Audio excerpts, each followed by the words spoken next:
Future Female Forward, the Women's Collective, in association with HCL Tech as a co-presenter, Deloitte as knowledge partner, FICCI as industry partner, and Reliance Industries Limited as an associate partner. Thoughtfully planned at the Taj Wellington Mews, Chennai, this hotel of the Taj Group has made gender parity an absolute reality. Women are spearheading different areas of work and emerging as a strong equal opportunity player at this hotel of the Taj Group. We congratulate the team of Taj Wellington Mews who are setting such benchmarks and trends in the hospitality industry. At this perfect venue, let's have this evening going with some insightful conversations on how women of Tamil Nadu have been making strides in the field of manufacturing, services, startups, SaaS, and many more domains. And the success story of these women of Tamil Nadu is best explained with this quote. Each time a woman stands up for herself, she stands up for all women. Ladies and gentlemen, the women of Tamil Nadu have admirably maintained the success relay across the state. And now on this high note, I welcome on stage Shireen Bhan, the managing editor of CNBC-TV18, to share her thoughts behind this initiative and the Chennai chapter. A huge round of applause, ladies and gentlemen, for Shireen Bhan.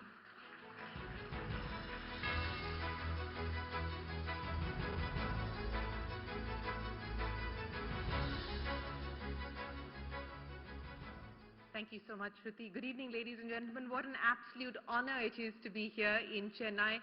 Thank you very much to the Minister for IT and Technology, Mr. Tyagarajan. I know it's been a busy time, so we truly appreciate you making the time to be with us here. Thank you very much, Air Marshal Jha, for being with us today. It really means a lot to me personally because I am from the Air Force family, so it's great to see a lot of blue here in the audience. And thank you so much to all of our speakers who've made the effort, who've taken our time from their busy schedules to travel to Chennai. Those of you who are in Chennai and have joined us this evening, thank you so much. And to all the participants, it truly means a lot to us to see you here joining in the conversations this evening. Ladies and gentlemen, today as we stand here commemorating the closing of the inaugural year of Future Female Forward, my heart is filled with an indescribable mix of emotions. This journey has been an extraordinary testament to the power of unity, resilience, and determination. I'm extremely humbled and immensely proud of the strides that we've all of us taken together. Over this past year, we've had the privilege of meeting and engaging with hundreds of women, leaders from different sectors, different segments of society. I'm acutely aware of the privilege that many of us in this room enjoy and so often take for granted. So it was very important for us as a team to make this platform as inclusive and as accessible to women who represent the many Indias that we live in. Our purpose, our mission remains steadfast to create a more gender-balanced society and an economy that fosters an environment where every woman feels seen, safe, and valued. And as we board the Chennai Express today, we are particularly proud of the fact that Tamil Nadu is by far the #1 state when it comes to the inclusion of women in the workspace. So much so that as per a study, absolutely it does deserve a bigger round of applause. Chennai is the most conducive place for women in the workforce. It has the highest number of working women in India and the 6th best startup ecosystem in India, along with being home to several women-led startups. Many are here with us in the room this evening, and another round of applause to each and every one of them for being here. In fact, as per a recent survey, 43% of women manufacturing employees all over India are here in the state of Tamil Nadu. And I must mention that this number counts as the manufacturing sector currently contributes over 17% of India's GDP and will play a defining role in the journey of this fastest growing economy of the world. Now, throughout my career, I've witnessed the incredible potential of countless women ready to soar, yet held back by archaic societal norms and limiting beliefs. The genesis of Future Female Forward was rooted in the unwavering belief that we can shatter these barriers and usher in an era where women can truly thrive. Because when we empower women, we empower humanity itself. It's not just about gender equality, it's about unlocking the wealth of talent, of creativity, intelligence that lies within half of our population. Ignoring this vast resource is simply not an option anymore. By providing equal opportunities and platform for women to shine, we elevate not only their lives, but we also enrich our societies, our economies. We usher in unprecedented progress. In this past year, the Future Female Forward Collective has borne witness to the transformative power of change. An economically empowered woman can drive change as she rises up. As she rises, so does her family, so does her community and her nation. We've created a repository of stories. We've exchanged learnings on best practices, and above all, we've got leaders to commit to making change within their organizations. But our work doesn't end here. We must persist, we must march forward and obliterate every obstacle that stands in the way of women from all walks of life from achieving their dreams. One poignant moment that lingers in my heart is our launch event in Mumbai, where we paid tribute to an extraordinary team of women scientists and engineers from ISRO. Their brilliance illuminated the skies as Chandrayaan-3 took flight, with these remarkable women leading the mission from the front. Ladies and gentlemen, a big round of applause to the team at ISRO, and here's wishing them the very best of luck. In fact, witnessing that awe-inspiring spectacle exemplified the heights to which women can soar when they are given a fair chance and equal opportunity. Congratulations once again to Ritu Kardial and team at ISRO, and of course, ladies and gentlemen, we wish them the very best of luck. Now, a gender-balanced society becomes a breeding ground for diversity, where innovation knows no bounds. When women feel seen and heard, they dare to dream boldly and accomplish the extraordinary. Our journey transcends this year and the next. It is about establishing an enduring legacy of inclusivity and empowerment. Throughout this campaign, we've been profoundly moved by the stories of resilience and strength from countless women who've shattered glass ceilings and overcome seemingly insurmountable odds. It is these instances that remind us of the immense potential we hold as a global community. So to all the women out there and here in this room, I say this with utmost conviction. You are powerful beyond measure. You possess the strength to redefine history, and the world needs your unwavering courage to lead the way. To our allies, Hitendra Dave and the wonderful team at HSBC, a big round of applause to them. To Romal Shetty and the always enthusiastic team at Deloitte, another big round of applause to the team at Deloitte. Shubhrakant Panda, Sangeeta Reddy and the fabulous team at FICCI and the many flow chapters. We are so proud to have your partnership. Thank you very much. C. Vijay Kumar and the dedicated team at HCL Tech, thank you for standing shoulder to shoulder with us and amplifying our voices and recognizing the undeniable need for a more gender-balanced world. Ladies and gentlemen, as we celebrate our progress, we must also confront the challenges ahead. Let us recognize the urgency of standing up for women everywhere, especially where they face unspeakable brutality. In Manipur and beyond, we unequivocally denounce any form of violence against women. Silence only serves to embolden perpetrators, but our empathy, our concern, combined with steadfast resolve, will ensure that no human being suffers such brutality. Together, we can create a world where women feel safe, cherished, and valued. As we conclude this remarkable first year of Future Female Forward, let us renew our pledge to continue striving relentlessly for a world where every woman has the ability to exercise her agency and write her own story. Let us shape a future where no dream is too grand, no ambition too audacious, where every woman stands tall and proud, embraced by a world that recognizes her greatness. Once again, thank you so much for joining us here this evening, for your unwavering support, your unwavering dedication and partnership, and together we hope we will forge a brighter tomorrow for women around the world. Before I end, I also want to take a quick minute to thank the wonderful team that's been working with me tirelessly for almost a year now to put Future Female Forward. This is not my passion project alone, and this is a surprise to them. They don't know I'm going to do this. So all the Future Female Forward team, Manpreet, Suma, Komal, Sorvi, Swarlipi, Radhika, Parikshit, if I can have you up all on stage, guys, very quickly. We don't have time for this, so don't do the nakras. Come up on stage. And ladies and gentlemen, a big round of applause to the entire team at CNBC-TV18, Kamakshi, Sorvi, come up on stage very quickly, please, guys, so that we can quickly get the show on the road. Ladies and gentlemen, the team at CNBC-TV18 that has worked tirelessly. There's a few that are not here this evening. Smriti, Mehra, Jai Shankar, we will miss you. But thank you to my team, wonderful team, for being here this evening and for working on this project for almost a year. And with that, ladies and gentlemen, it's back to Shruti to get things going. Thank you, Shireen. I would now request Shri Panalivel Tyagarajan, Minister for IT and Digital Services of Tamil Nadu, to kindly come up on stage. And of course, Shireen would love to have you back on stage to deliberate over the different initiatives that the government is further taking to change the gender dynamics of Tamil Nadu.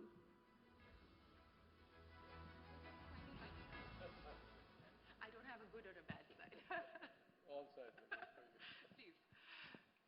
Mr. Tyagarajan, what an absolute pleasure to have you here with us. Before I talk about the state of Tamil Nadu and what the government is doing to ensure that you continue on the track record and create new benchmarks in the area of bringing more women into the workspace, very often we get boxed into labels, both men and women, where people assume that you are expected to behave a certain way, talk about certain things, not talk about certain things. So I want to start on a bit of a personal note. I don't know how many of you know this, but he's quite a prolific tweeter. And I remember seeing one of your tweets on Father's Day, where you said that today, the day that you turned a father, was the day that your life changed forever. Very often women talk about this experience, and women talk about what being a mother and what motherhood does. We don't really hear men and fathers particularly talking about this. I want to understand from you why you said what you did. Well, I think in my case, I had an extended, juvenile period. I was a student for many years. I was a bachelor for, till I was 36 or 37. And so I think I grew up very slowly, purposely, because I came from a political family. And I think the birth of my son really transformed my thinking, much more holistic, much more about the future, the world that my children would grow up in. It was there to some level, but literally the sight of him changed my perception of the world. So it just was what it was. Yeah, I can imagine that. Yeah. But very often when we have these conversations, and again, as I pointed out, we made it a point not to have conversations only with women. We wanted this to be a platform where we engage with the men. And we want men to be equal participants in taking this conversation forward. Yeah. As somebody in politics today, as somebody in government today, what bothers you most about the discourse that you see when we talk about women? Either it's patronizing or it's retrograde. That's, it's not really enlightened discourse. That's, I would say, what really worries me a lot. Clearly we have an unequal society, and clearly women are by far the greatest share of the victims of bad outcomes in politics, in war, in every aspect of it. And too much of our debate either avoids that or avoids the positive aspects. Every single time I talk about the Finance Commission, I keep bringing this up, that nowhere in the Finance Commission do we talk about the percentage of girls who are given education or the percentage of women in the workforce. We know, statistically, macroeconomically, we know that to be one of the leading indicators of progress. Yes, yet in all these 15 Finance Commissions, not one time have we ever touched on that as a measure of progress or an incentive scheme to get greater funds. So I worry that the discussions are not substantive, and they're either kind of talking about, some kind of historic, archaic, cultural, artifact, or, the usual right-wing, nonsense, obfuscation. Yeah. I won't go down that rabbit hole, not this evening. But, you talked about that the 15th Finance Commission doesn't measure and doesn't account for the fact that you need more women to be participating in the workforce, and how do you incentivize states to get more women into the workforce? What we are now starting to see across different state governments and across different policies and incentives are ways of being able to bring more women into the workforce. I want to understand from you, with the example of the state of Tamil Nadu, what do you believe has worked? What is working? Well, I was thinking about this when I got the invitation, and I would say there are probably 4 or 5 components, and I'll talk from the most historic to the most recent. Historically, Tamil Nadu, what was then the Madras Presidency, legislated equal rights, relatively equal rights for women back in 1921. It was the first presidency where women were given the right to vote. The first compulsory elementary education bill in 1921 covered both boys and girls. That's how long it takes to transform, the shape of society. So I would say what got us really to where we are today started over 100 years ago. And over time, from making self-respect marriages so children were not seen as a burden and the cost of marriage, making equal rights to property. I'm talking about 1989, like 20 years or 15 years before the union government legislation. And those kinds of artifacts or policies and legislations over decades manifest themselves first statistically today. If you look at our gender ratio, at least in my constituency, there are more female voters than male. Right? And around the state, it's roughly 50-50. And if you look at the percentage of 18-year-old girls who have graduated high school or are graduating high school, the number is like north of 85-87%. Even in an advanced state like Gujarat, economically advanced state like Gujarat, that number is only close to 50%. So these things take time because you have to transform a culture and you have to make it the new norm, the new way of life. But I would say policy-wise, across all governments, and I'm saying Justice Party, Congress, DMK, ADMK, we have built the kind of societal platforms and utilities that help women engage in the workforce. So we have a decent public transport department. We have relatively safe, streets and areas where the policing is quite good. We have a noon meal scheme that we've had in some form or the other for 100 years, so the children get fed without the women having to worry about cooking for them. We have Anganwadis. In my constituency, for example, in the last 7 years as I've been MLA, I've built probably 15 new Anganwadis or rebuilt all Anganwadis, and therefore we provide childcare which allows women to participate in the workforce. So these kinds of ecosystems kind of, facilitate this. And the consequence of that is you get this multiplier effect or these virtuous cycles. For example, if you look at industries, one of the reasons we have such a high percentage of women in the workforce is because those kinds of industries where they employ women in high numbers, like the garment portion of textiles, the non-leather footwear, like the Nikes, Adidas, the electronic assembly, like the Foxcons, Pegatrons that make iPhone. Those who employ women a lot are based here because they know they have a workforce. So you get this, virtuous cycle that those kinds of companies set up here, and therefore you have this, natural fit. In our government, I would say in the last 2 years, we have tried to take this to the next level. So now, for example, we have changed the program that used to give you benefits for weddings. Should you stay in school or should you stay in college? We made that into a scholarship to make you stay in school or make you stay in college. Instead of paying you out like 50,000 rupees after you graduate and when you get married, we say we'll pay you 1,000 rupees a month as long as you stay in college. So, it's even more direct incentive for education. And far more progressive. Far more progressive. And this does deserve a big round of applause because to keep girls in school and college and not make marriage the only goal that they have to achieve is a big cultural mindset shift as well. I announced that in my budget a year ago, and I said exactly this. I said, one point, maybe getting married well was the ultimate ambition. Now, independence, employment, skills are the ambition. So we changed the program. We no longer incentivize education as a means to marriage. We incentivize education as a means to self-reliance and productivity and forward. Recently, we started a year ago a free breakfast scheme, on a pilot basis. Now we're expanding that. That we did for government schools, elementary schools, and now we're finding a lot of middle-class people are saying, why can't the government offer that to us? Because it's not just a question of cost, it's a question of time of day. How many mothers have the capacity to make hot breakfast for children at 6 o'clock or 7 o'clock in the morning, were the school to provide breakfast? So we have tried to pioneer in our own time, but we have this huge legacy going back decades that I think contributes to this outcome.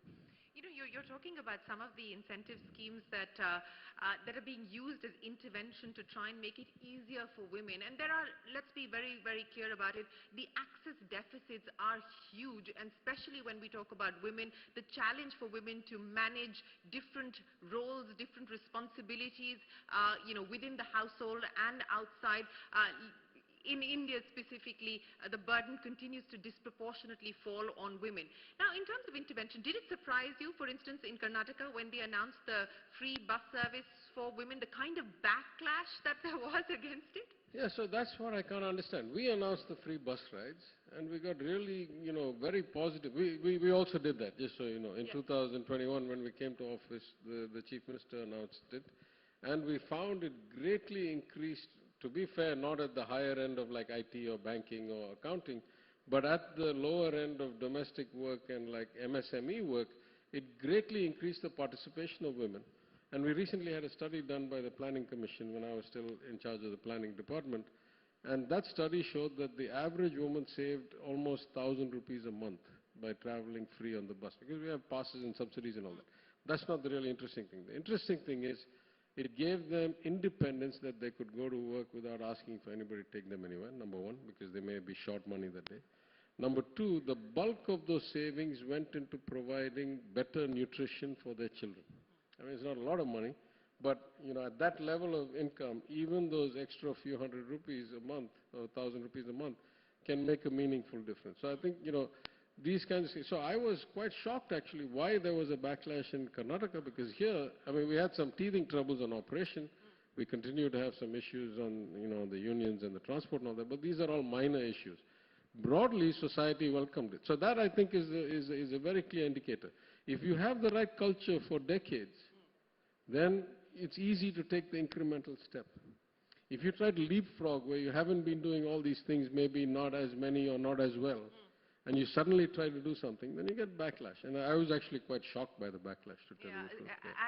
As was I. But, speaking about the road ahead, and you talked about incremental changes, and some of these changes that you just articulated fall in that category. But we also talked about the fact that this is also a state that is encouraging entrepreneurship. It's encouraging particularly female-led entrepreneurship. That is also one of the aspects that we've put down as a strategic imperative as part of India's commitment to the G20 presidency. What do you believe governments can do to nurture? Do governments have a role in entrepreneurship, in nurturing entrepreneurship, and specifically women-led entrepreneurship? Yeah, I would say yes to both. I would say yes generally, but I'd say particularly in India, because, again, women face more barriers to entry and more kind of risk of rent-seeking or access problems than men, number one. And number two, they are generally less well-off and less educated. Still, even though I say the ratio is what it is. So in our case, our broader initiatives first starts with education. First get as many of them into school, then as many of them into college, then of course as many of them into the workforce. But as you know, in a country like India, it's not realistic that all of them are going to get employed. And entrepreneurship gives us that kind of bridging of creating productive people without having to worry about, do they have this qualification or that skill? Because they're always from hyper-local to local needs of the economy that are filled by entrepreneurs. And as you know well, MSMEs are the greatest job creation engine by far. More, large corporates are kind of flashy and provide high-quality jobs with maybe trickle-down or second-tier effects. But the bulk of job creation happens in MSMEs. And as you may know, as I'm sure your statistics show, Tamil Nadu has also the highest number of women entrepreneurs, and as a percentage of the entrepreneurs, women are more here than everywhere else. Now, some of that is because of all this ecosystem. Some of that is the government taking conscious decisions. So we have something called a Tamil Nadu Women's Development Corporation. In my budget of the last budget, I announced a Tamil Nadu Women's Entrepreneurship and Women's Startup Mission to particularly focus on getting them to the right place. And I think the bulk of our SHG movement, which we were quite pioneers in, the self-help group movement, really has been a good breeding ground for the kinds of skills. And then you have to do micro efforts. So in my constituency, for example, about a year and a half ago, we kicked off a statewide program to teach accounting, kind of compliance with tax and basic management with partners like TIE and other networks. And we started in my constituency, but it's going around the state. So we have special focus. We give special benefits both in terms of loans, interest subvention for education, for business loans. In the NEETS program, for example, we give some reservation and some increased amounts for women. In many ways, we try to facilitate women entrepreneurs. And just now, I've returned from Hyderabad this weekend. They have a We Hub, which my friend Ram KTR pioneered, and we are going to partner with them. That's where our last Future Female Forward event was at the We Hub. And so Deepthi and her team are going to help us. We're going to sign an MOU shortly. And then, we have no... So We Hub in Chennai? We Hub collaboration with... we have a scheme funded by the World Bank, which was our initiative, called Valndukatvam, which is a women's entrepreneurship development program. But we see no need to reinvent the wheel.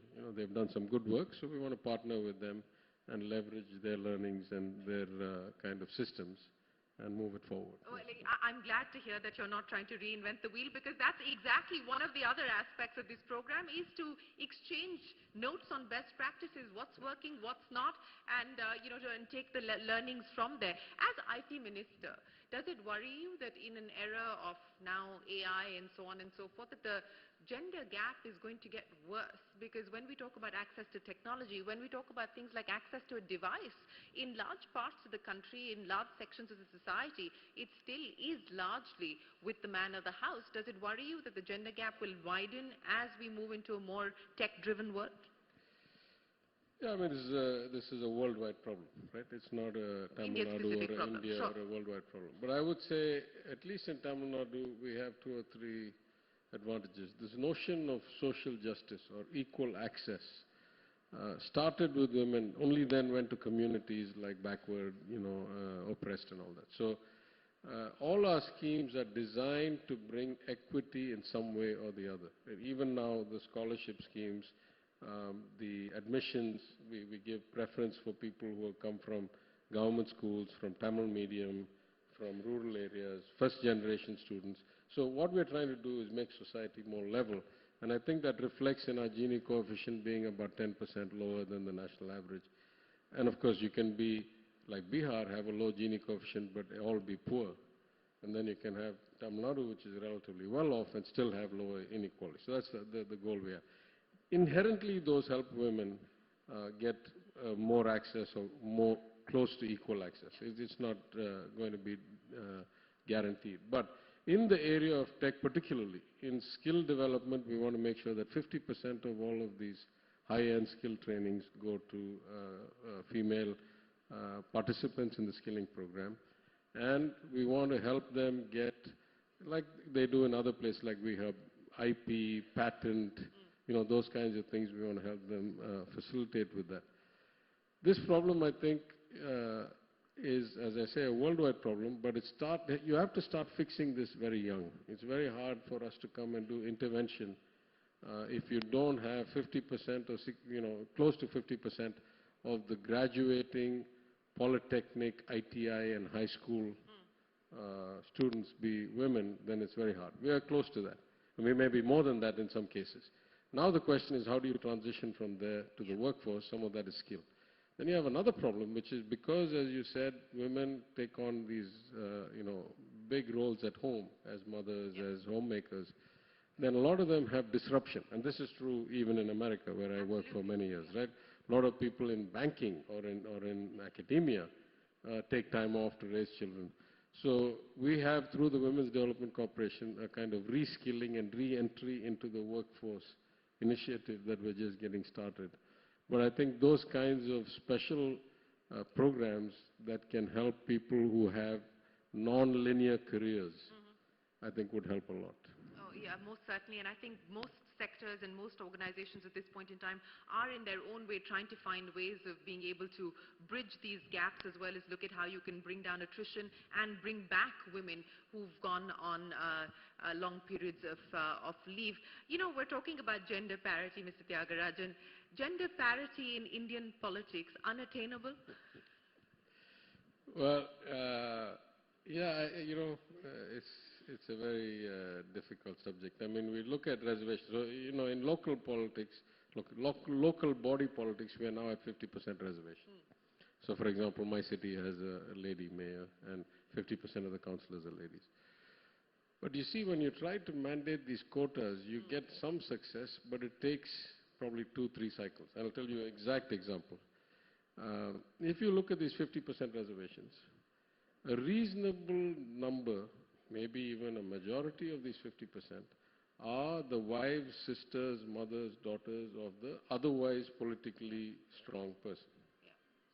That's not great. But what happens is, once they get this job for 1 year, 2 years, 3 years, certainly 5 years, they start realizing that constitutionally it's the person who sits in the hall, the person who signs the paper, that's the one who has the real power. And by the time they come to the next round of the cycle, they start realizing that they are the one in the driver's seat, and it's not really about going and asking anybody. So in my constituency, at least, and in my district, I always give priority to the individually qualified and the individually capable person, not just because it's the right thing to do philosophically, it's the right thing to do practically. At the end of the day, we have to run the meetings inside the city council. And if I have somebody who's just a rubber stamp, I can't actually make sure that the meetings run properly. So, if they're educated, if they're capable of debating in real time, if they have some sort of policy background.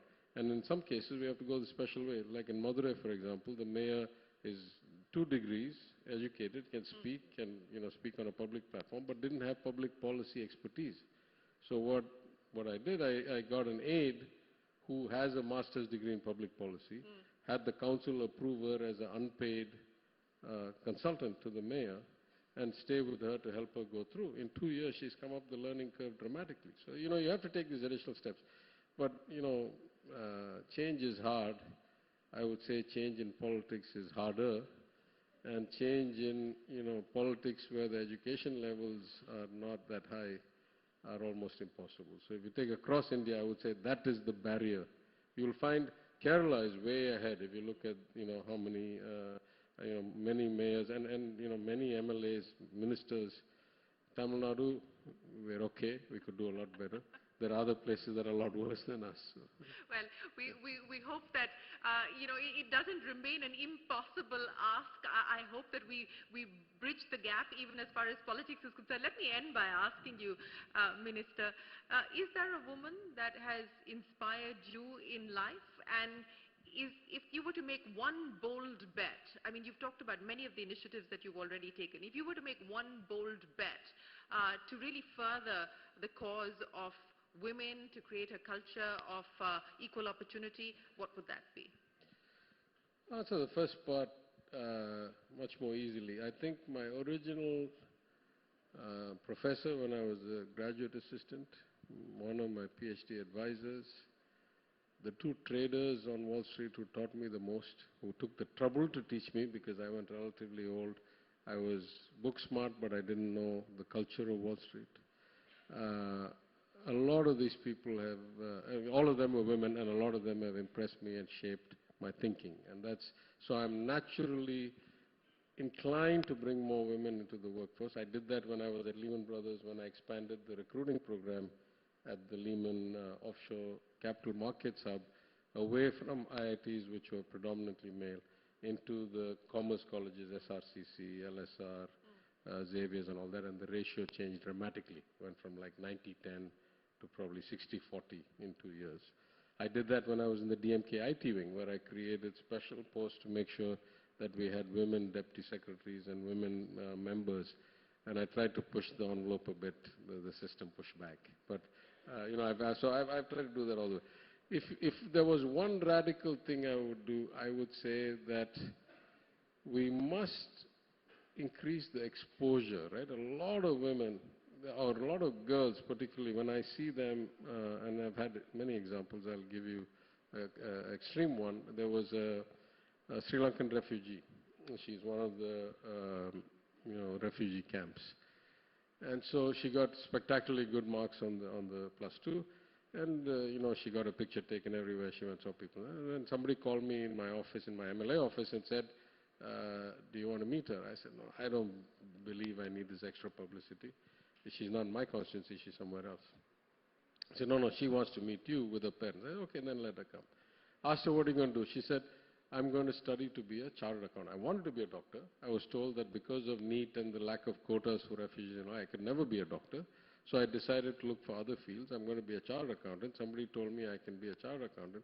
So I'm going to do correspondence degree and study to be a chartered accountant in real time as an apprentice. And, that'll be my career. And I said, but how many chartered accountants do you know? She said, no, no, I watched this guy on YouTube. So, you kept drilling down and down and down. It was complete lack of exposure. She had no idea. So I said, listen, I know I'm an annual guest speaker at the ICAI. I know probably 50% of the top chartered accountants in India. Not one of them didn't go to college, right, or took this kind of shortcut. Right? You really want to be a leading chartered accountant, you need a good education first. You can't, anybody can learn how to do the books. But a good education sets you up to think. So I had like an hour's conversation with her parents and stuff like that. And she said, it's too late. I said, don't worry, I'll get you the admission. My family left me a good legacy. So I found one of the best colleges. They were happy to help her. I agreed to pay the fees. We got everything settled. About a week later, I went back to see her. And she said, thank you very much. She walked out of my office and they put a mic in front of her to ask her for an interview. This is a girl. 1 week ago, she said she doesn't want to go to college. She wants to be a chartered accountant through apprenticeship. 1 week later, she says, I want to graduate top of my class here. I want to go to IIM. I want to get an MBA. And I want to be a financial expert like the minister. Right? So a lot of these people don't have that exposure. They don't have anybody to tell them these are the paths in life. This is what connects the dots. This is the steps that takes you. And so I think exposure is the core thing. If there's any way, and in my constituency, for example, ever since I was opposition MLA, we run career counseling. Not just for the students, but for their parents, because many of these are first-generation students, and their parents are ill-equipped to tell them how the world works, what the prospects are, what the future is. Yeah. And so this, I think, is the core, is that if people could understand, I'm still trying to figure out the world, right? I'm 57. But when you're 15, 16, 10, 12, 18, your views are so limited by your circumstances, right? Like my children can see a lot more of the world than somebody living in a refugee camp. So that gap, if we could bridge, I think we'd be much further along to realizing the true potential. And because women generally have less access and are not as, Tamil Nadu is okay, but if you look globally, they're not given as much, access to education and exposure of the world. I think that could be a game changer. Well, we hope and we pray that through the power of mentorship that you just spoke of, through the power of creating a facilitative environment by way of government policy, intervention, etc., we do ensure that no woman or no man is a prisoner of his or her circumstances, and that is what the goal should be. Minister Tyagarajan, it's been an absolute pleasure. Thank you very, very much for joining us here on Future Female Forward. We truly appreciate your time as well as your insights. Thank you so much for being here this evening. Yes, right. Shruti. Thank you so much, sir, for those valuable insights. And thank you, Shireen, for setting the tone for the evening. Ladies and gentlemen, a huge round of applause.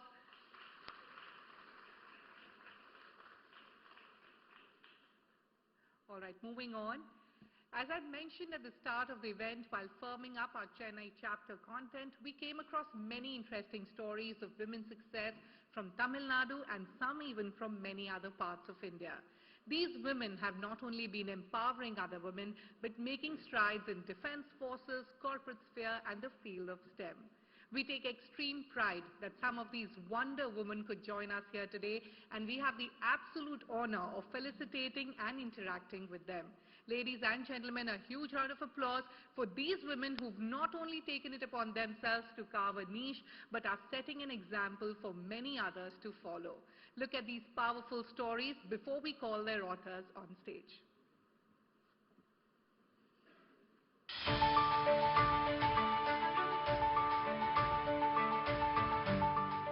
Breaking the barriers, hitting the glass ceiling without any affirmations is never easy. Joining us today at the Future Female Forward Chennai chapter are women with such fortitude who decided to step out of their comfort zones, experiment with unfamiliar territories, and establish themselves as leaders par excellence. With the vision of taking IITs beyond borders is Preeti Agalayam, who is going to be the first woman director of an IIT campus. Heading the Energy and Freshwater Group at the National Institute of Ocean Technology, NIOT, India, Dr. Purnima Jalihal played an instrumental role in setting up the first ever ocean thermal gradient-based desalination plant at the Kavarati Island in the Lakshadweep that helped in providing drinking water for the people there. Through her initiative, Indian Girls Code, Aditi Prasad is making tech studies more accessible to girls in rural India.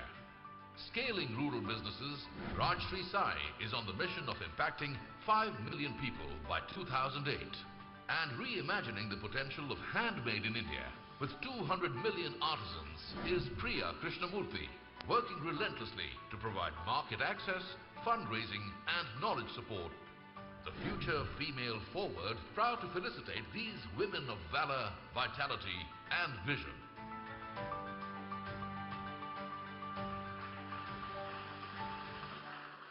Before we go on with the felicitations, a quick announcement. Please share your learnings and experiences on social media using the hashtag #FutureIsHers. I would now like to call upon stage, back on stage, Sri Palanivel Thiagarajan, Minister for IT and Digital Services of Tamil Nadu, Air Marshal Suraj Kumar Jha, PVSM, AVSM, Air Officer in Charge Personnel, Indian Air Force, Sudha Shivakumar, National President, Flow Chennai, and Shireen Bhan back on stage to join us and felicitate these wonder women of India who are a true embodiment of great resilience, passion, and determination. Please, can we have you on stage, please? Ladies and gentlemen, a huge round of applause.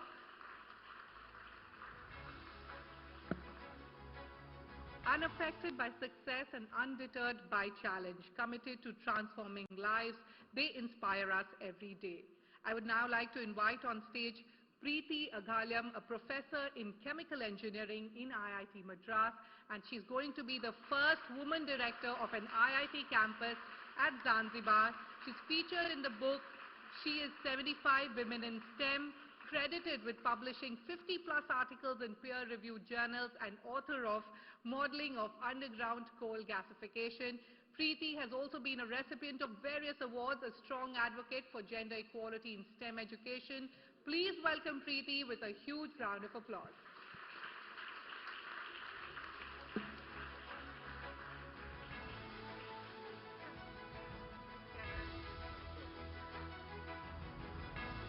Keep the applauses going, ladies and gentlemen.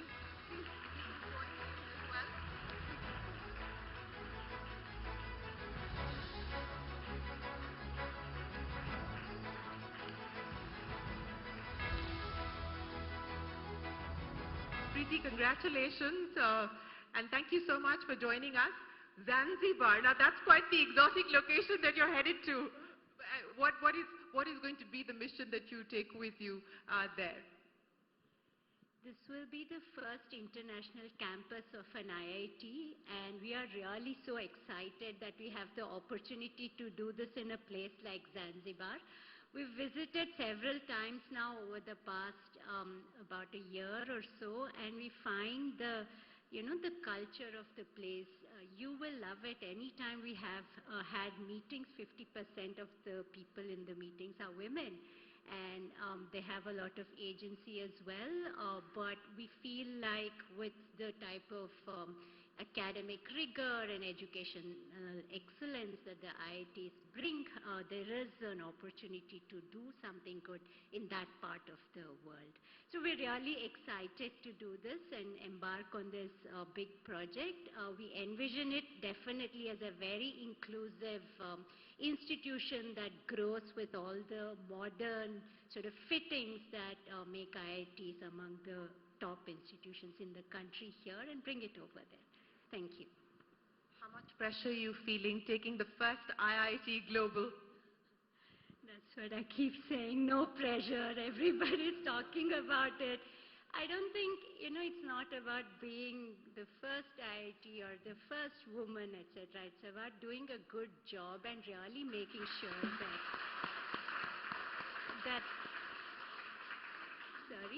really making sure that there is impact and in a very good way. Thank you. Preeti, we wish you the very best of luck and thank you very much. Congratulations once again. Ladies and gentlemen, a big round of applause. Thank you so much for joining us this evening. Many congratulations, Preeti. Thank you so much for joining us here today. Moving on, making strides in ocean tech space is Dr. Purnima Jalihal, a senior scientist who heads the Energy and Freshwater Group at the National Institute of Ocean Technology, India. She has coordinated various projects in ocean energy and desalination. Her tremendous contribution in setting up the first ever ocean thermal gradient-based desalination plant at Kavaratti Island in the Lakshadweep Group in the Arabian Sea has helped transform the lives of the small island community, which had a severe lack of drinking water. For this wonderful contribution, she had been awarded the Vishwakarma Medal in 2006 by the Indian National Science Academy. Ladies and gentlemen, a huge round of applause for Dr. Purnima Jalihal. Dr. Jalihal, congratulations and thank you so much for joining us here this evening. What is the message that you would like to send out to young women who are watching this program, inspired by your own story and your own journey? So I have been a lone woman in a man's world, right through my engineering days all the way to this. I've sailed on boats, I've sailed with sailors, all men. So I think the message is that if you have the grit and the determination and the courage, you should be able to, overcome any obstacles. Keep at it, don't lose hope, and just keep working hard. That would be my message. Thank you so much. Thank you so much. That is the perfect message to send out. And Dr. Jalihal, thank you so much for joining us here at Future Female Forward. Appreciate you joining us here this evening. Many congratulations, ma'am. I would now like to call on stage Aditi Prasad, who is the co-founder of Indian Girls Code and is the COO and CIO of Meritus Center for Creativity and Innovation. Aditi is on a mission to educate young girls and boys and inspire them to develop real-world solutions using robotics, coding, STEM, and maker spaces. She's been honored by the government of Singapore as one of 15 young societal leaders. Her initiative has been recognized by Niti Aayog's Women Transforming India in 2015 for teaching coding, robotics, and STEM topics to underprivileged girls. Please put your hands together for the incredible journey of Aditi in STEM.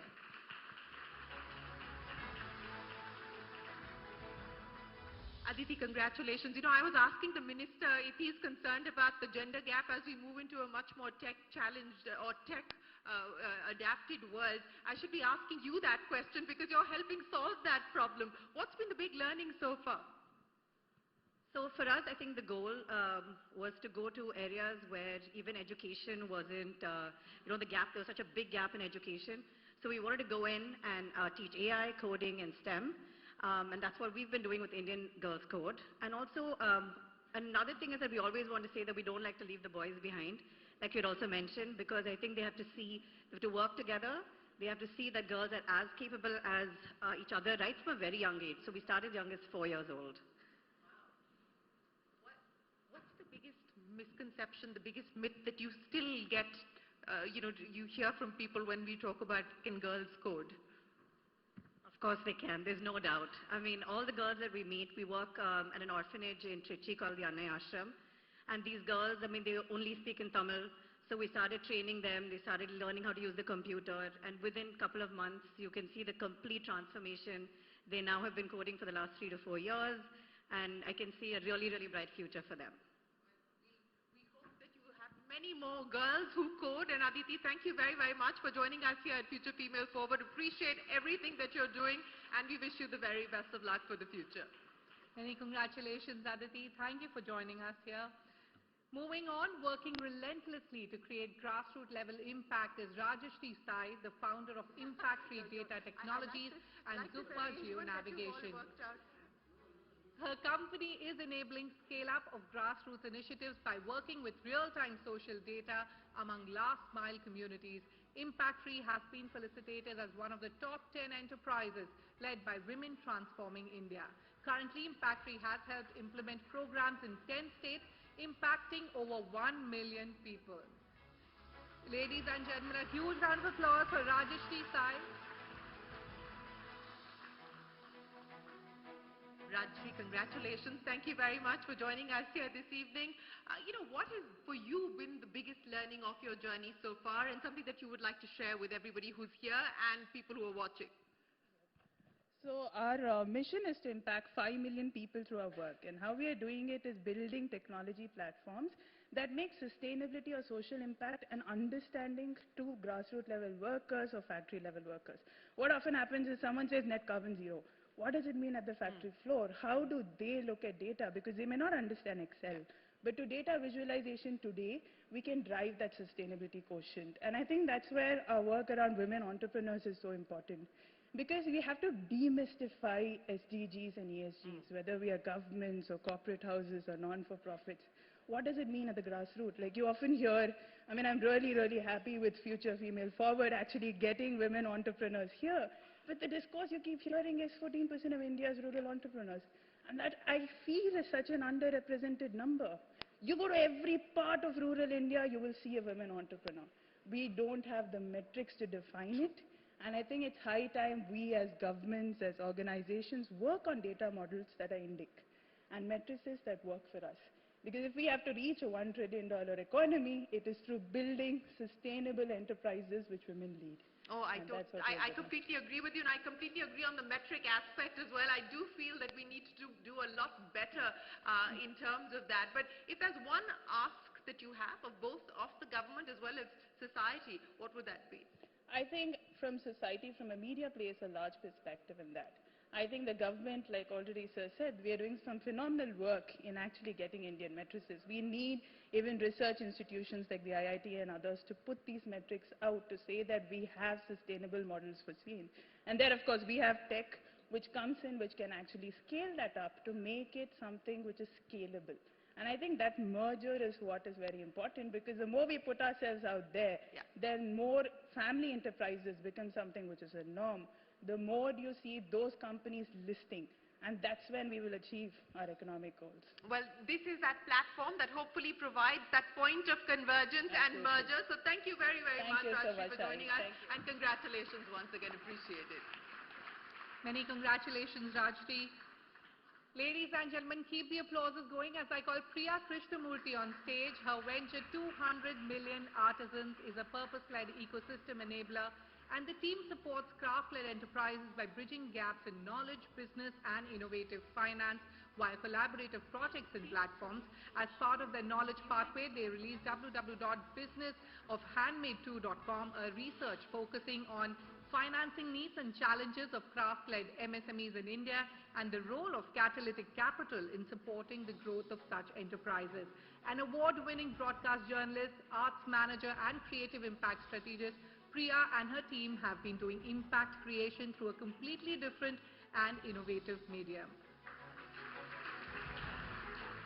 Priya, congratulations, and thank you very much for joining us here. You know, we did a little bit of a story on them a week ago on our show Startup Street, so it's great to actually see you here in person and hear from you in person as well. But Priya, you know, we're talking about unlocking value, we're talking about unleashing creativity, and you work with women who are doing exactly that, except that they are challenged by, again, as the Minister said, their circumstances. What's been the big learning so far, and what do you believe needs to be done to ensure a much more facilitative, enabling environment? I'll start by saying, and I will take a moment to say this, Nandri, Chennai, you've given me a lot, because my career in journalism incidentally started in Chennai. My first, or rather second job as a journalist started with CNBC, looking at Shireen Bhan and wanting to be that journalist. My second career as an arts manager started in Chennai. And the reason why 200 Million Artisans started was because the good folks in Chennai really told me what it is to value our creativity, our culture, and really the incredible people driving all of that. And that is really the big takeaway to answer your question as well. As a country, if I may switch to Hindi a bit. Please. Or whichever language you like. You'll just No, have to, you'll just have to translate it for the rest of us then. So what I've come to realize is... We're not imposing Hindi on not anybody. Not at all. I can try Tamil as well. So one of the things I've come to realize, and as a South Indian, you learn your, you learn your Carnatic classical, you learn all the good things about music, dance, so on and so forth, but it is something that no child in this country is ever told to pursue as a career. I was one of those children, so, and that, imagine, I come from privilege, I come from exposure, I've had the education, but I still find it difficult to chart out a path, a creative path in this country, because we don't have entrepreneurial ecosystems for people like us. And that has been one of the biggest learnings, because in India, creativity and culture is ghar ki murgi dal barabar. We take it for granted, because it's all around us. Yeah. And I think it's time, what our research, Business of Handmade, second edition is showing, that we are a nation teeming with creative enterprises that are taking forward our culture, that are taking forward our creativity, and it is in the creative manufacturing and handmade space, the micro enterprises are primarily women, supporting a largely women workforce. And just to show some, throw some data, because I have to share the data, it's just come out. Over 50% of the women enterprises we mapped, and we mapped over 500 enterprises, these enterprises are women-led. They're supporting a 50% plus women workforce.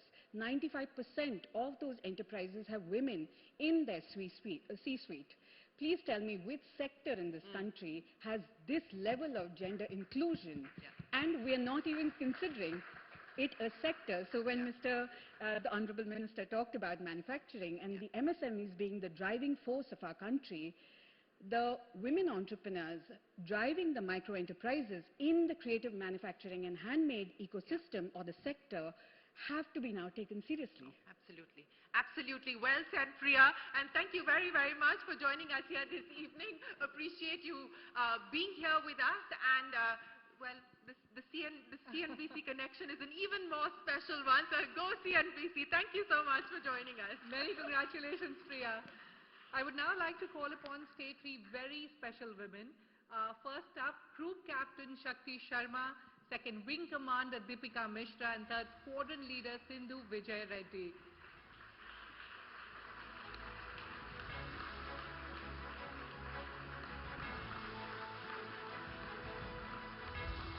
Now, Group Captain Shakti Sharma is the first woman officer of the Indian Air Force to become Group Captain in all three services. She was also the first woman officer to command a Sainik school entrusted with divergent roles at various training establishments, field units, commander headquarters and air headquarters for her untiring dedicated services. She's been commended twice by the Chief of Air Staff. Squadron Leader Sindhu Reddy flies helicopters for the Indian Air Force. She commanded the Indian Air Force marching contingent in the Bastille Day Parade 2023 that took place in Paris, and the contingent in the Republic Day Parade 2023 to win the best marching contingent by popular choice. She's been awarded the Chief of Army Staff Commendation. Now, Wing Commander Deepika Mishra made history as the first female Air Force officer to receive a gallantry medal. She was awarded the Vayu Seva Medal for gallantry by the President of India on Independence Day in 2022 and recently received the award from the Air Chief Marshal of the Indian Air Force at an investiture ceremony in New Delhi. In August 2021, Wing Commander Deepika Mishra was assigned the task of carrying out humanitarian assistance and disaster relief operations following flash floods in northern Madhya Pradesh. Now, despite adverse weather conditions, including strong winds and the approaching night, she was the sole individual to arrive at the disaster site that same evening. Her courageous actions and dedication to duty helped rescue 47 individuals, and as a result, she became the first female Air Force officer to be honored with the Gallantry Award, the Vayu Seva Medal for Gallantry, which she received at an investiture ceremony in New Delhi from Air Chief Marshal V.R. Chaudhary.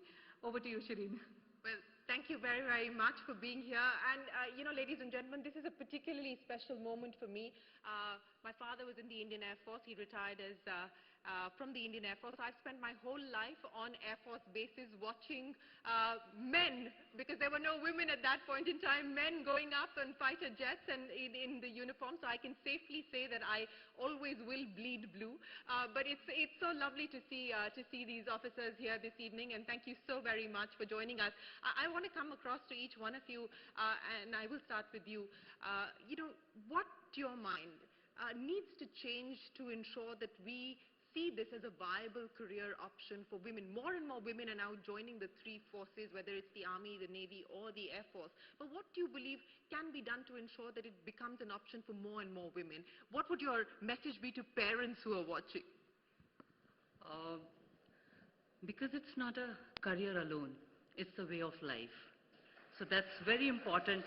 Any of the defense service you join, it gives you confidence, it gives you sense of pride, not only for your own self, your whole family lives along with you. And you are supporting the national cause. At the same time, you are, building a career for your own self. Your family is feeling really good about it. And uniform obviously gives you that a sense of pride, because it's not a piece of cloth what you've done. It is my skin. It is what we are. So Yeah. that's that. You've said it so perfectly. It is who you are. It is, as you said, your skin, and it is that sense of duty that drives and defines each one of you. Sindhu, let me ask you, what was it like marching as we were watching here on our television screens, and I'm sure millions around the world were watching as well. What was that feeling for you, walking for the country? So firstly, when I was given the opportunity that I'll be representing my country on an international event, international forum, it gave me like immense pleasure, being part of the Indian Air Force. I never really thought I'll represent my country one day on an international forum, and receiving that salute from our Honorable Prime Minister and the President at France. It was a great and a memorable experience. The people of France receive you very well, especially since from the Indian Armed Forces. They look up to you, the cheer you get. It was very incomparable to the Republic Day parade that we celebrate here. Really?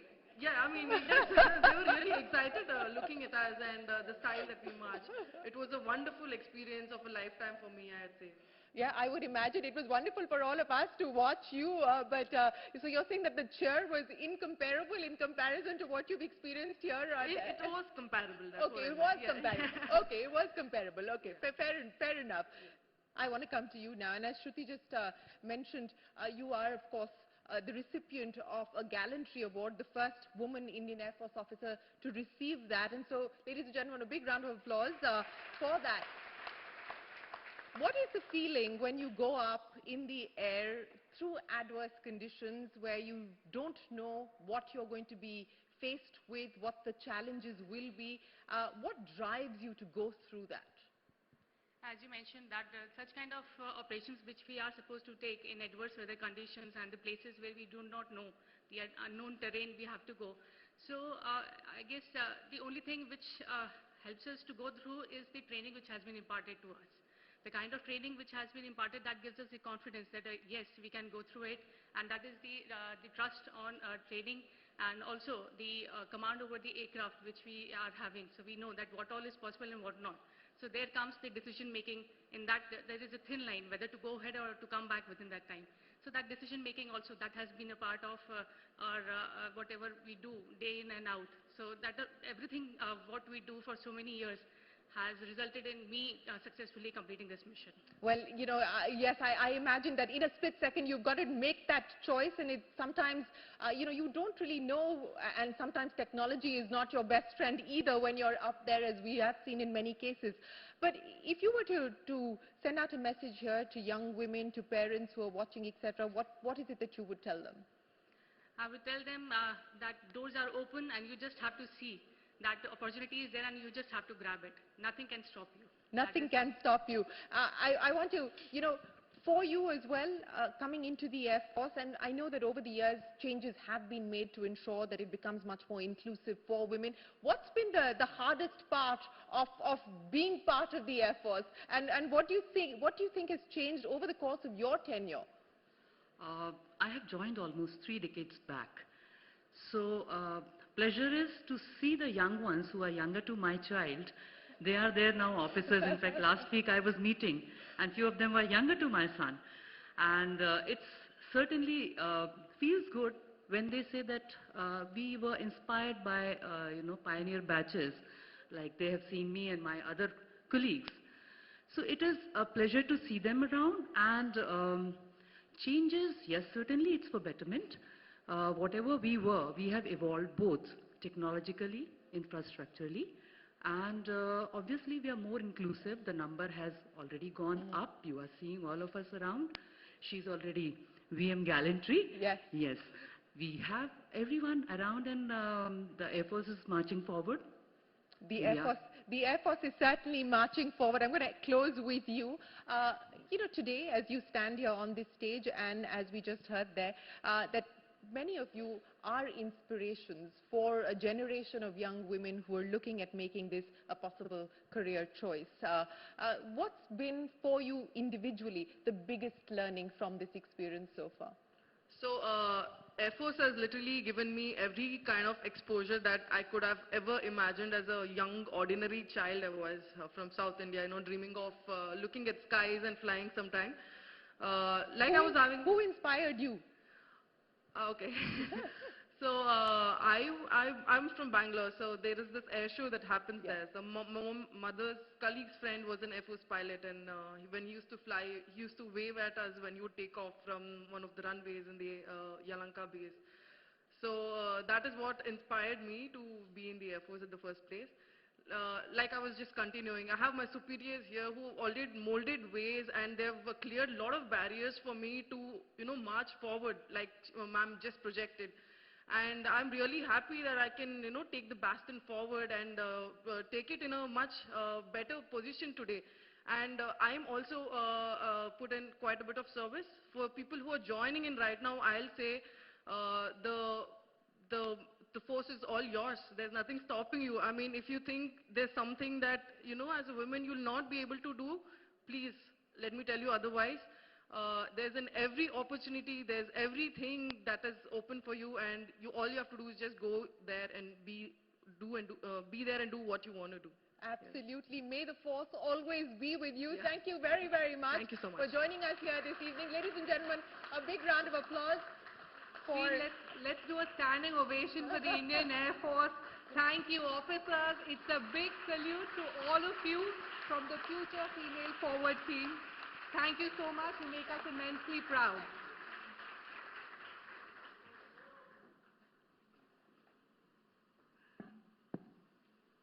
All right, moving on. Women have been leading the manufacturing, auto and shop floor space in the country now.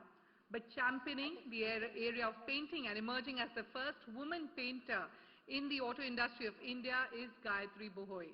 Starting her journey to support her family, she went on to pioneer in a sphere that was left undecoded by most other women in the auto industry. While stepping out of the house and venturing into an unknown territory, turbocharged her spirits. It was wearing pant shirt to work every day that fascinated our first woman painter. She worked at the Halol plant of MG Motors and has come here all the way from Gujarat to be a part of the Future Female Forward initiative. And Anisha is currently working as an associate in the motor shop. She leads a line in motor shop and has trained 60 associates so far. Before motor shop, she worked in battery shop and operated robots individually.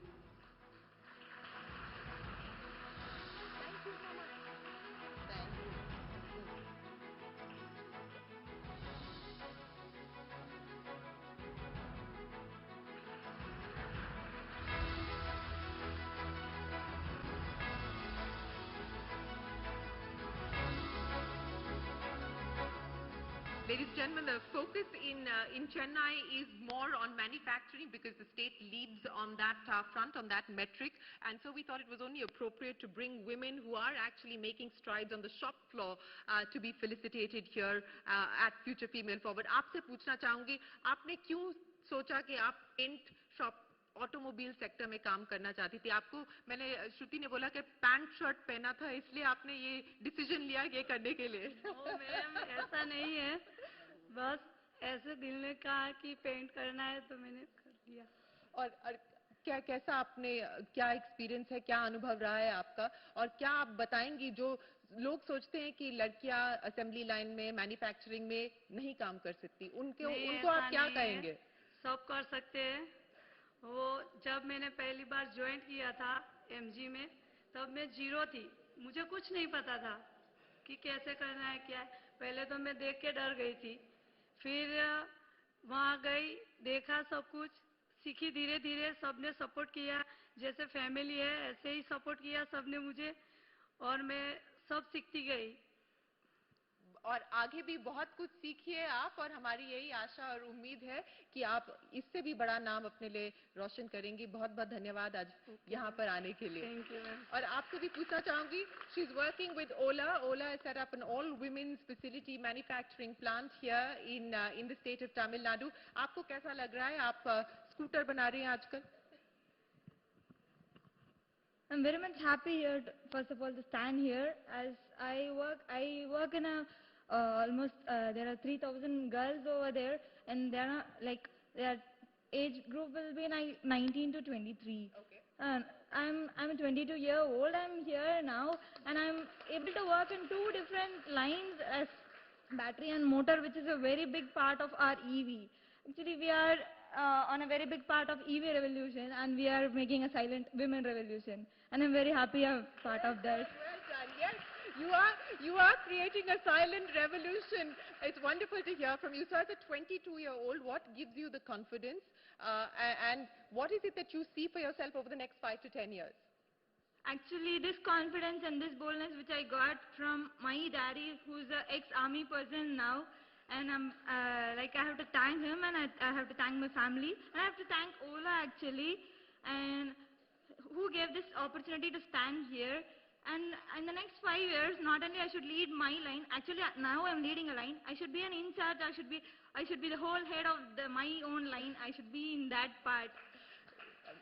You know, you are going to go places, my dear. You are certainly going to go places. At 22, she's already leading a line, and I wish you all the very best. Thank you so much for joining us here this evening. Thank you very, very much to both of you. Gayatri and Anisha, many congratulations. Thank you so much for coming here tonight.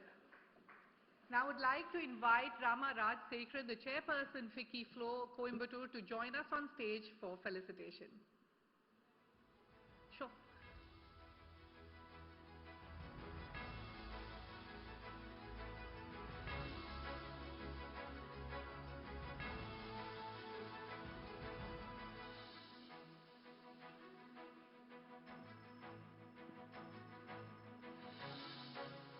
Moving on, carving a distinct story of success is Lakshmi, self-help group member, Tribal Village, Coimbatore. Hailing from a small hamlet, Tengutayur, a homogeneous, irregular, primitive tribal community village, she is able to work and earn additional income from value-added products of eco-based forest producers that belong to the tribes. She's also upskilled many more women from her village and motivated them to earn better.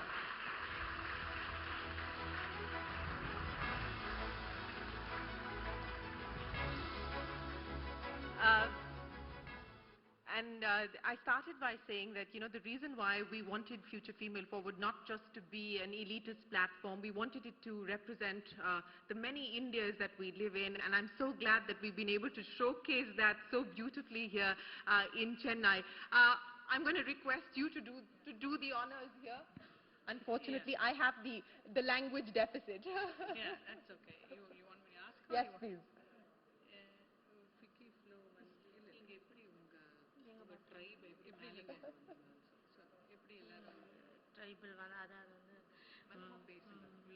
Gamini madam எங்களுக்கு வந்து கோயம்புத்தூர்லேருந்து வந்து எங்களுக்கு எங்களுக்கு ஒன்றுமே தெரியாத சூழ்நிலையும் கூட காமினி மேடம் எங்களுக்கு இப்படி தான் செய்யணும் அப்படின்ட்டு நிறையா கற்றுக் கொடுத்தாங்க. அப்போ அரைப்பு மிஷினு ஏற்பாடு பண்ணாங்க. உடனே எங்களுக்கு அரைப்பு மிஷின் கொண்டு வந்தாங்க. கொண்டு வந்து எங்களுடைய தேவைகள் எல்லாம் நிறைவேற்றி தந்தாங்க. மாவு மிஷினு, அரைப்பு மிஷினு எல்லாம் தந்தாங்க. அப்போ புளி அதோட இது கொடுத்தாங்க. எல்லாம் எங்களுக்கு நல்லா உதவி செஞ்சாங்க Kamini madam. What she's trying to say is that this is a real tribal village on the hills of, Coimbatore, and they're very backwards. So what Vicky Flo, she's heading this vertical of Kamini, she took a very lot of initiative, and as we identified them, and we said, other than just going into the forest to pick up a lot of things, you can do a lot of other things also. So we had established for them how to make even vermicompost, and we taught them about all those aspects. So we gave them a due living, and now we started a tailoring unit for them, and we want to do project a lot about millets and its importance, and they started doing furniture from the wood, special wood which is not much used. So that way we try to really skill them. We did a lot of skilling for them, and they are now much independent people. Well, congratulations to her and to the entire team at Vicky Flo. We truly appreciate all the wonderful work that you're doing in capability building, and we hope that you continue to. She wanted to say, yes, please go ahead. This is the irregular tribes, which are primitive tribes, one of the 6 tribes in Tamil Nadu. And they have been their entire life, generations, they've been laborers, and they've been working in brick kilns, and they've been bonded laborers. And the concept of entrepreneurship was very new for them, and it took quite a lot of effort. I've been working with the village for more than 7 years, and the concept of entrepreneurship was what we taught them. And this eco-based forest produces value-added products, earn them additional income for their family. They've been cattle and goat grazers, and like our Honorable Minister said, change happens, but it's very slow. But this village took it up as a challenge, and now we are very proud to bring them on this stage. And we thank Honorable Minister and CNBC and all the dignitaries for projecting us in this very No, it is platform. our privilege. It is our privilege and our pleasure that you're here with us this evening. And may you continue to scale, and may your story be replicated across the country. Thank you so much for joining us here. Thank you very, very much. Thank you. Thank you so much. Ladies and gentlemen, a huge round of applause for them. Thank you so much for joining us here tonight. And may I now call upon Shilpa Rameja, the General Manager of Taj Wellington Mews Luxury Residences, and her team on stage. With 80.2% women workforce, Taj Wellington Mews sets a new precedent in the hospitality sector. The all-new gleaming Taj Wellington Mews Chennai is an iconic hotel from IHCL. It redefines the skyline of Chennai's IT corridor, OMR, with its strikingly modern facade.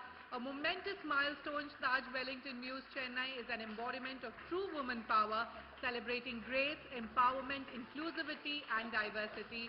The hotel is known for having many firsts, such as the only female general manager in the city, the only female executive chef in the city, to having the only female security manager in the city. Also, this initiative is in line with ISCL's ongoing efforts in creating an equitable workplace and ecosystem while empowering women in the hospitality industry.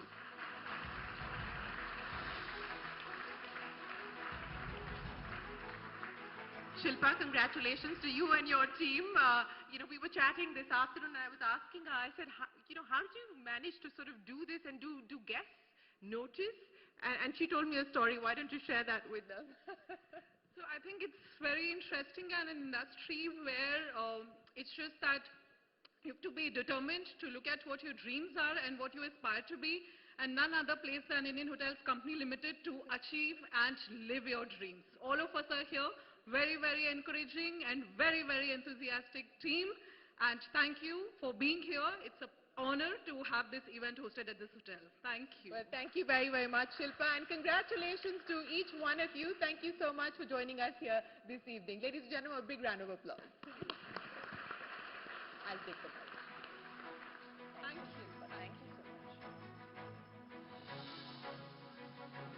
Thank you, everyone. Thank you, everyone. This was a power-packed and, felicitating these women from across the country is truly gratifying and helps us showcase the many significant achievements of Indian women in different industries. I would request Air Marshal Suraj Kumar Jha, PVSM, AVSM, Air Force Officer in Charge Personnel, Indian Air Force, to kindly come back on stage. And I would also like to invite my colleague Parikshit Luthra for a special interaction on women in the Indian Air Force, the pride of India. Parikshit, over to you.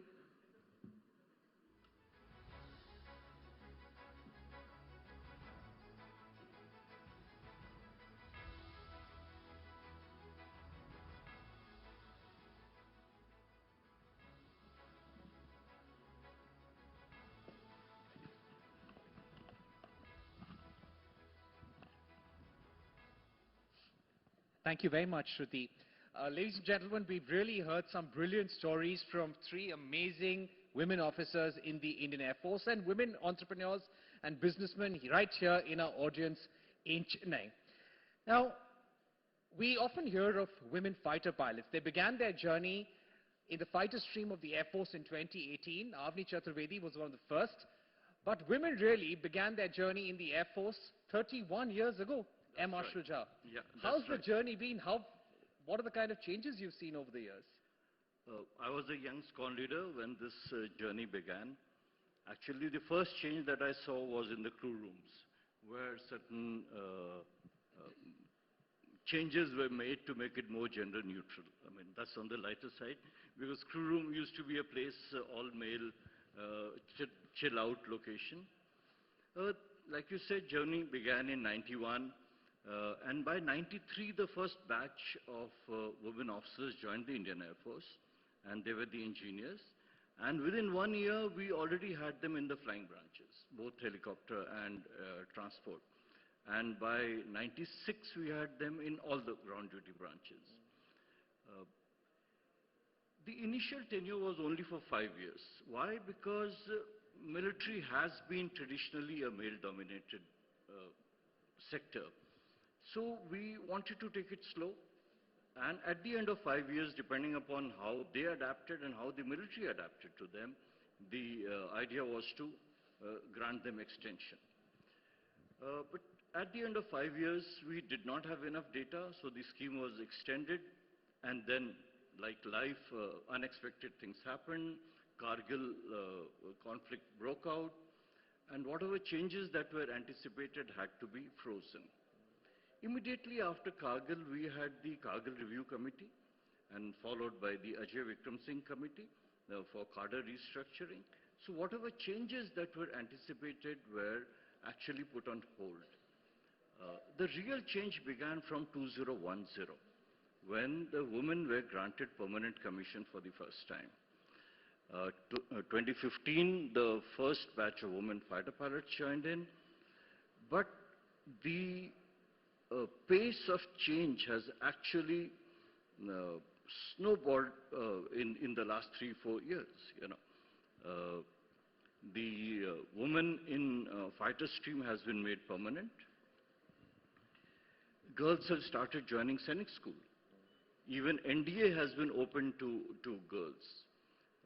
So I was in NDA just 2 months ago for the passing out, and there I saw young, bright girl cadets marching shoulder to shoulder with their boy counterparts. In fact, we must tell the audience that the Air Force is open to women in all combat roles. Yes, absolutely. So today we can very proudly claim to be gender neutral. There is no branch or avenue that is not open to women. Absolutely. Right. Now, when it comes to getting women into all combat roles, give us a sense of the kind of challenges there are, especially getting them into the fighter stream.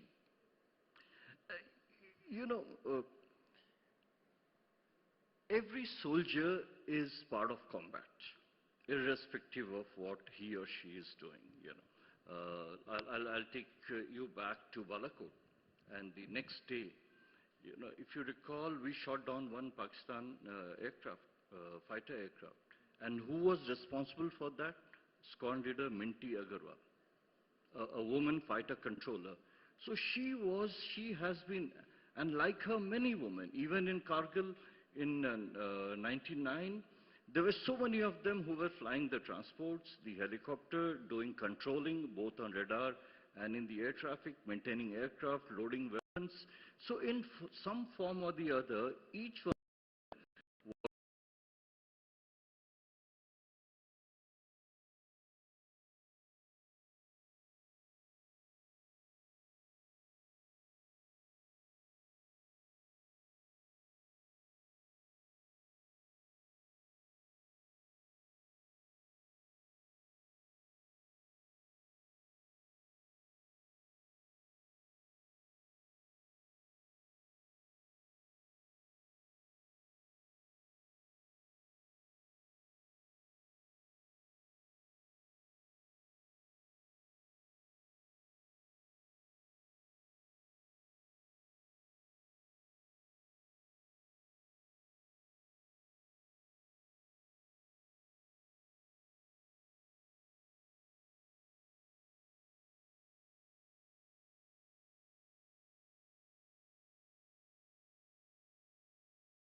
women officers over the years? Are you seeing an increase? Yeah, today, and we take 2 batches every year, at an average between 30 to 50,000 per batch, they apply for joining the Indian Air Force.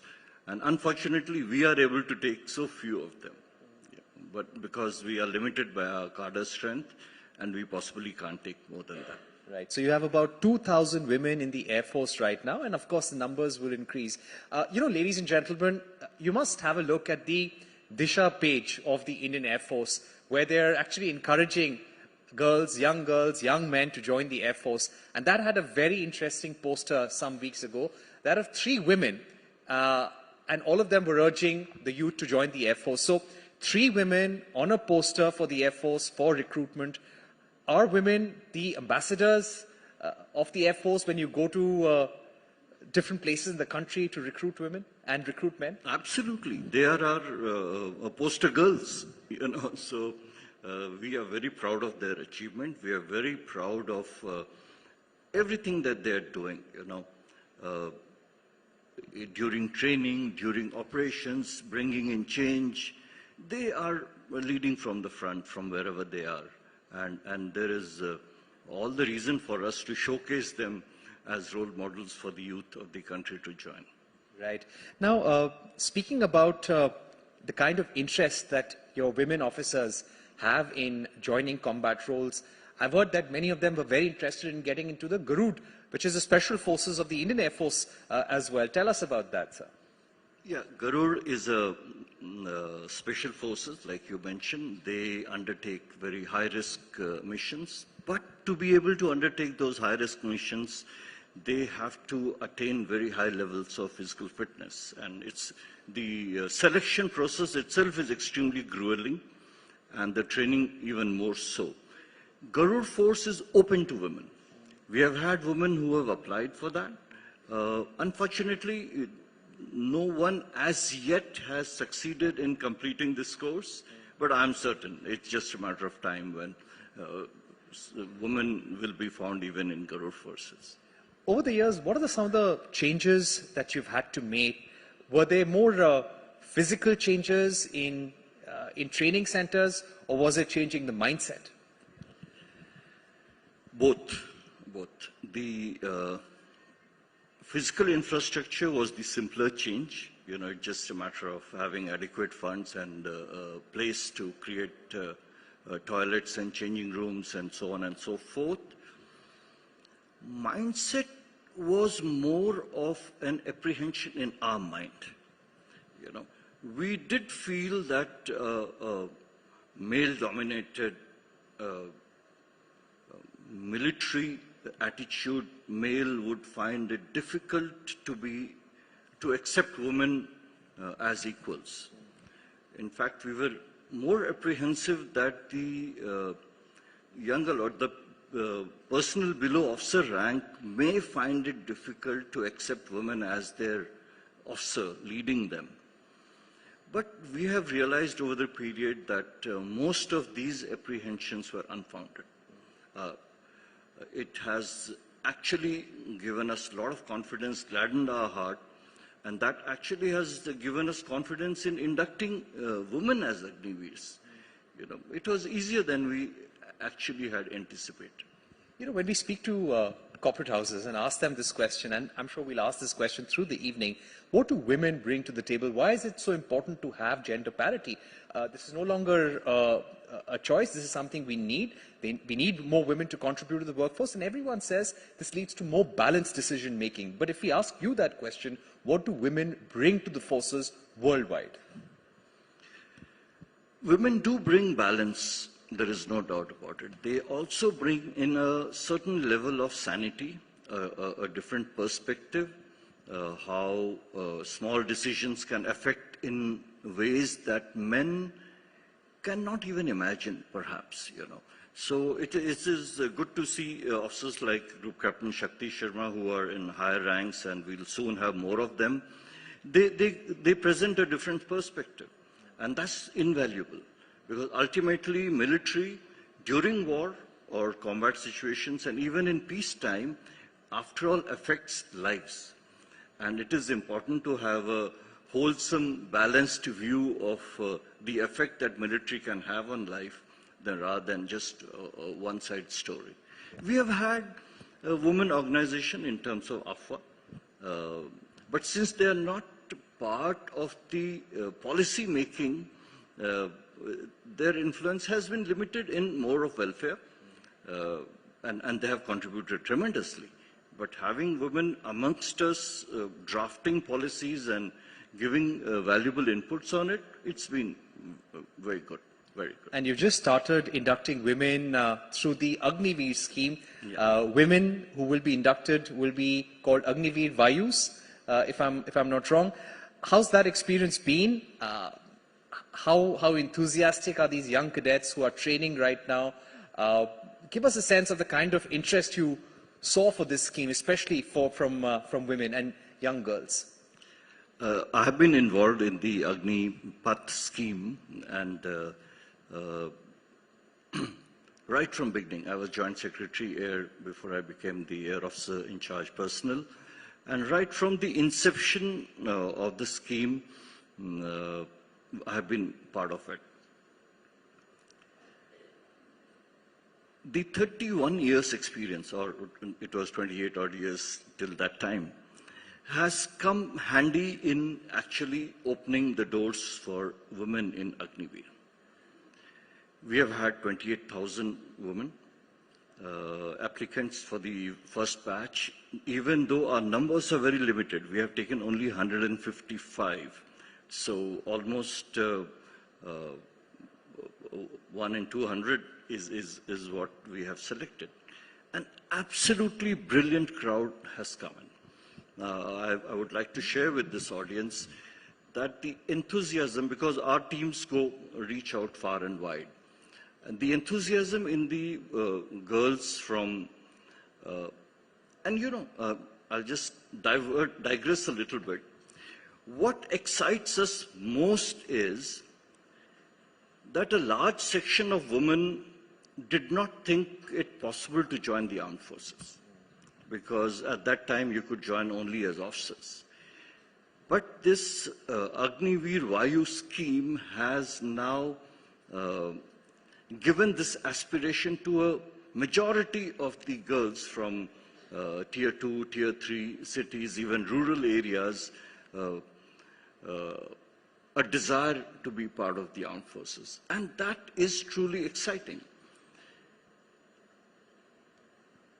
Many of them will remain with us after 4 years. But many more who go back to society are the ones who will be the real change makers for this country.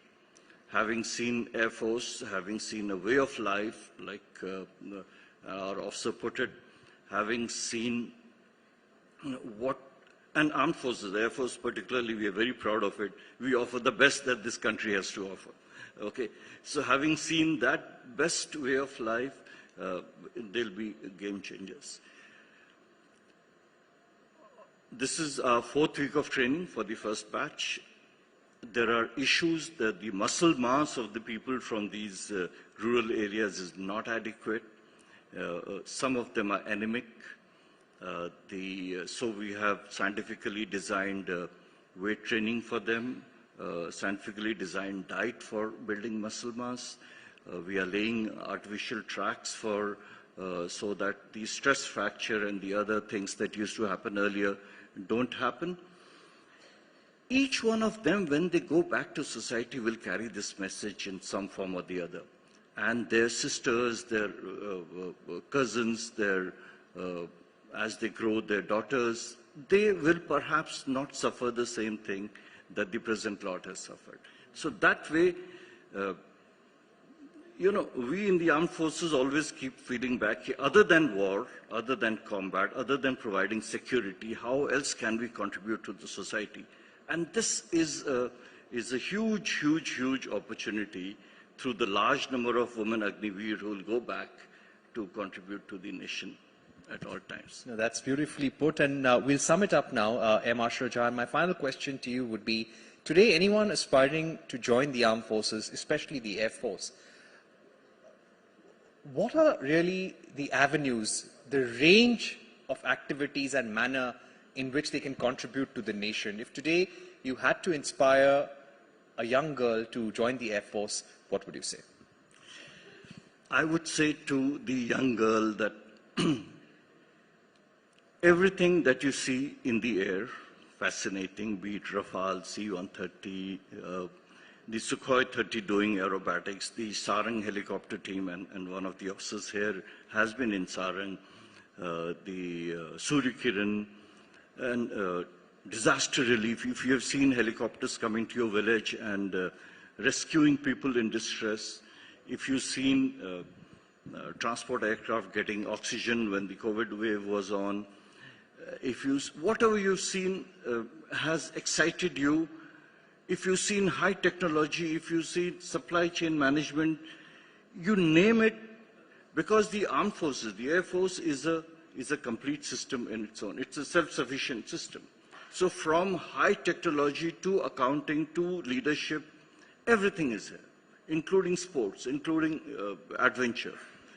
You name it, and it's there for you within the Air Force. And at the same time, you are doing a service to the nation. All right, M. Ashraja, thank you so much for putting all of that into perspective for our audience. That was a wonderful conversation, and thank you very much for joining us all the way from Delhi. M. Ashraja, Air Officer in charge of personnel, handling recruitments and training of all women in the Air Force. Thank you once again for being with us. Thank you so much, sir. Thank you, Parikshit. Moving on to our next conversation of the evening, women leading the manufacturing and services sector growth story across India. Now, from manufacturing to services, hospitality to automobile, there's been a rise in the percentage of women workforce in almost every industry across ranks and divisions. But reports and surveys still suggest that the India Inc. has a long way to attain true gender equality, and that it is going to take constant work to ensure gender diversity remains a strategic imperative and not just a record in the books. And so through this conversation, we will highlight the evolving role of women in the erstwhile male-dominated industries and the many hindrances, challenges and opportunities that are linked with these sectors for the women workforce. Please join me in welcoming on stage Sumita Ghosh, founder and managing director, Rang Sutra Crafts; Neena Reddy, joint managing director, Hotel Savera; Rajiv Chhabra, CEO Emeritus, MG Motor India; Hemant Malik, divisional chief executive for Foods Business ITC; and Shireen Bhan to take the conversation forward.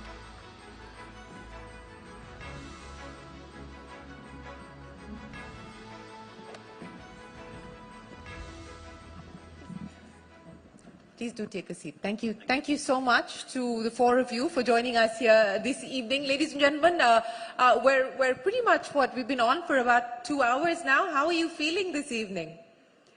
Having fun? You can make some noise if you are.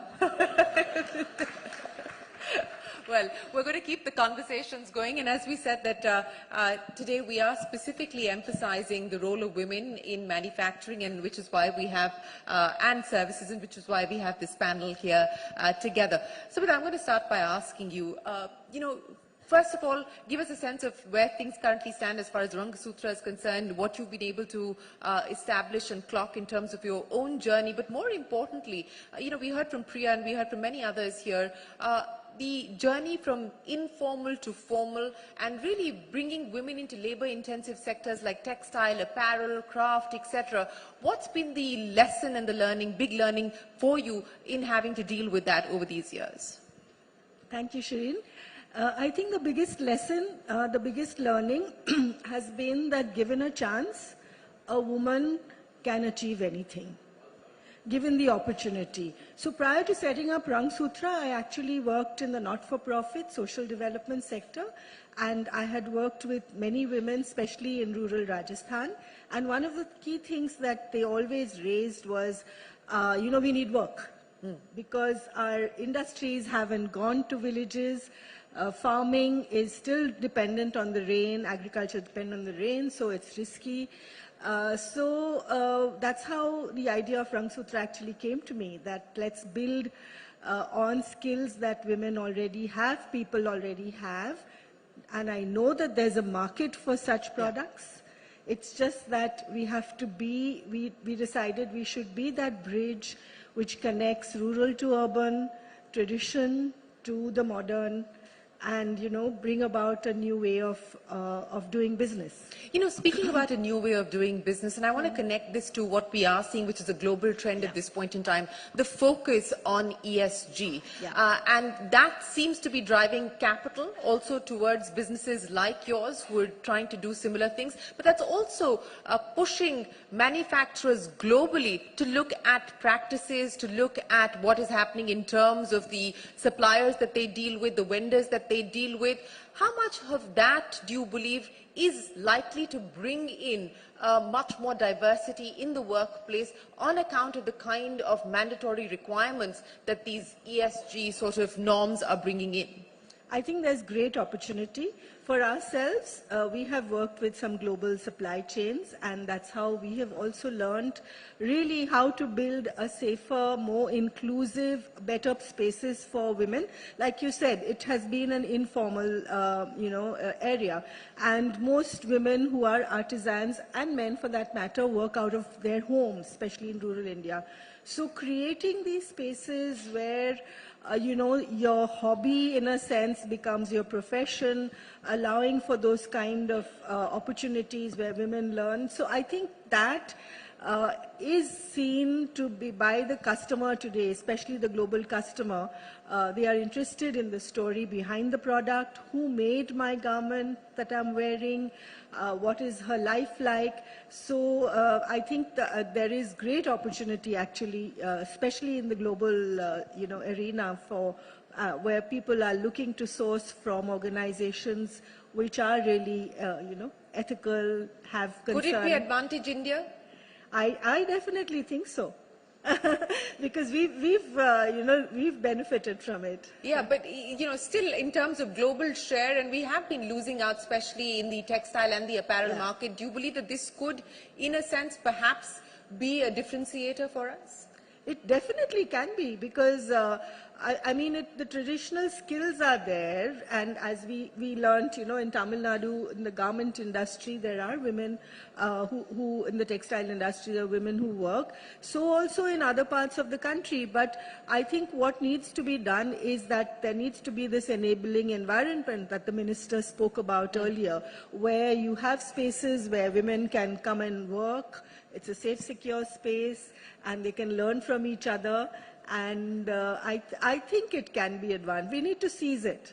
We need to seize the opportunity, and we need to ensure that we do move up the value chain and become a preferred destination as far as the global supply chain is concerned. Hemant, let me talk to you, because the Rang Sutra experience is very different from the ITC experience, which is a large conglomerate at this point in time. You're, of course, looking after a particular vertical within ITC. How important has it been for you to drive this idea of parity within the organization? Thank you, Shireen. And you talked about energy. This has indeed been a very, very inspiring session. For me particularly, I think driving the gender parity, two big areas. One was sales and second was manufacturing. And I think I'd like to talk a bit about manufacturing. In 2017, we just had about 5% people in ITC foods which were women. Today, in 6 years, it has come to 25%.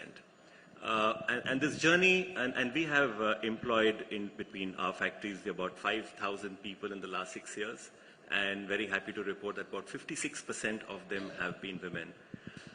But it was not easy. I would imagine. Because it starts firstly with the mindset itself, yeah. right? Internally or externally? Internally. Right, because the factory operator manager is used to working with men. He knows how to work. He's not very sure whether the women will be productive, what could be the issues.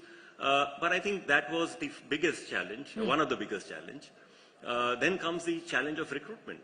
Right, in Trichy, our largest factory is in Trichy, and we had to recruit about 2,000 people. 500 of them on the line, and we said that we want to be 100% women.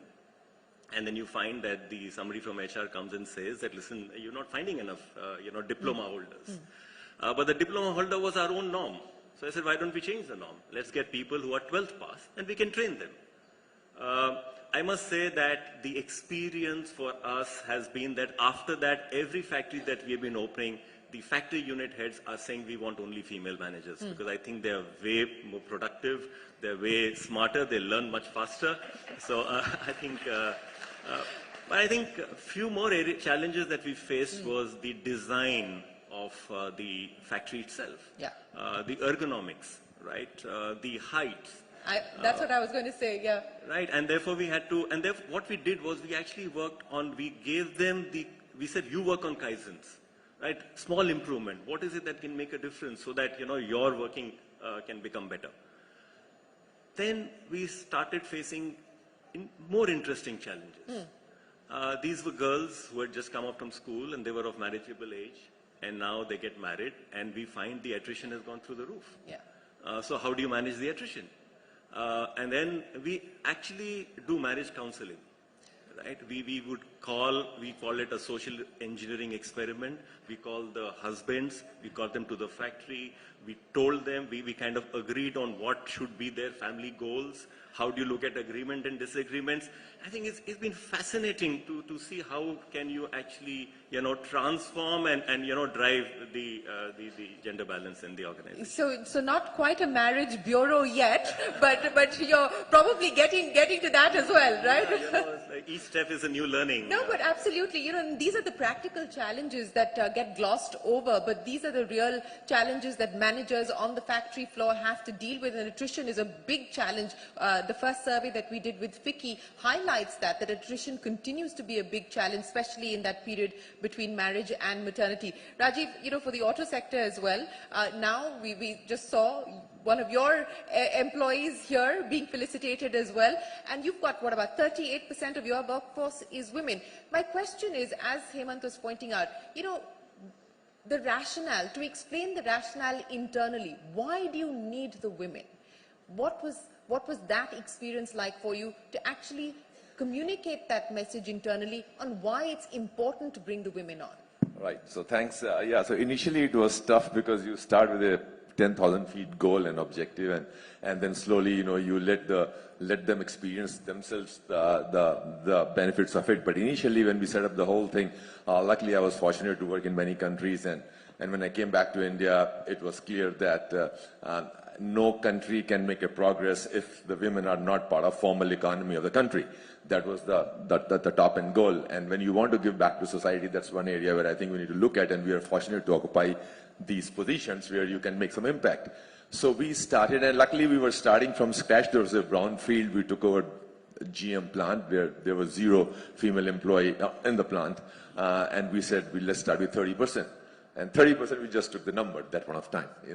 I'm happy that initially we said the lot of studies from ILO, World Bank, and some very few studies were in India by that point of time. So, we give a lot of international studies that why it's important to have female employee participation in the workforce.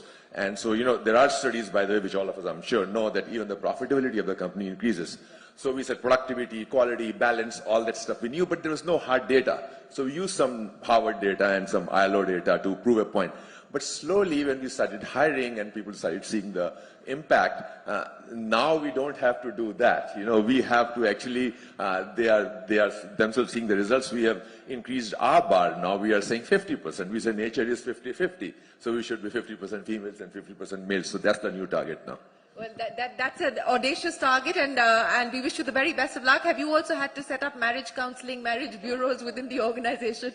Not of that scale, but frankly, it's very interesting. It's again, I still keep challenging the male mindset. When you initially, all of us probably face this issue when you're hiring a young girl. The guys will say, "Iski to marriage ho jayegi, chali jayegi. Why should we hire?" Fir jab, then pregnant ho jayegi, then kya hoga? So you start with those kind of issues, and when so you need to have a enabling environment, a lot of sessions, a lot of coaching sessions, a lot of interventions, for all levels of employees to understand this whole thing.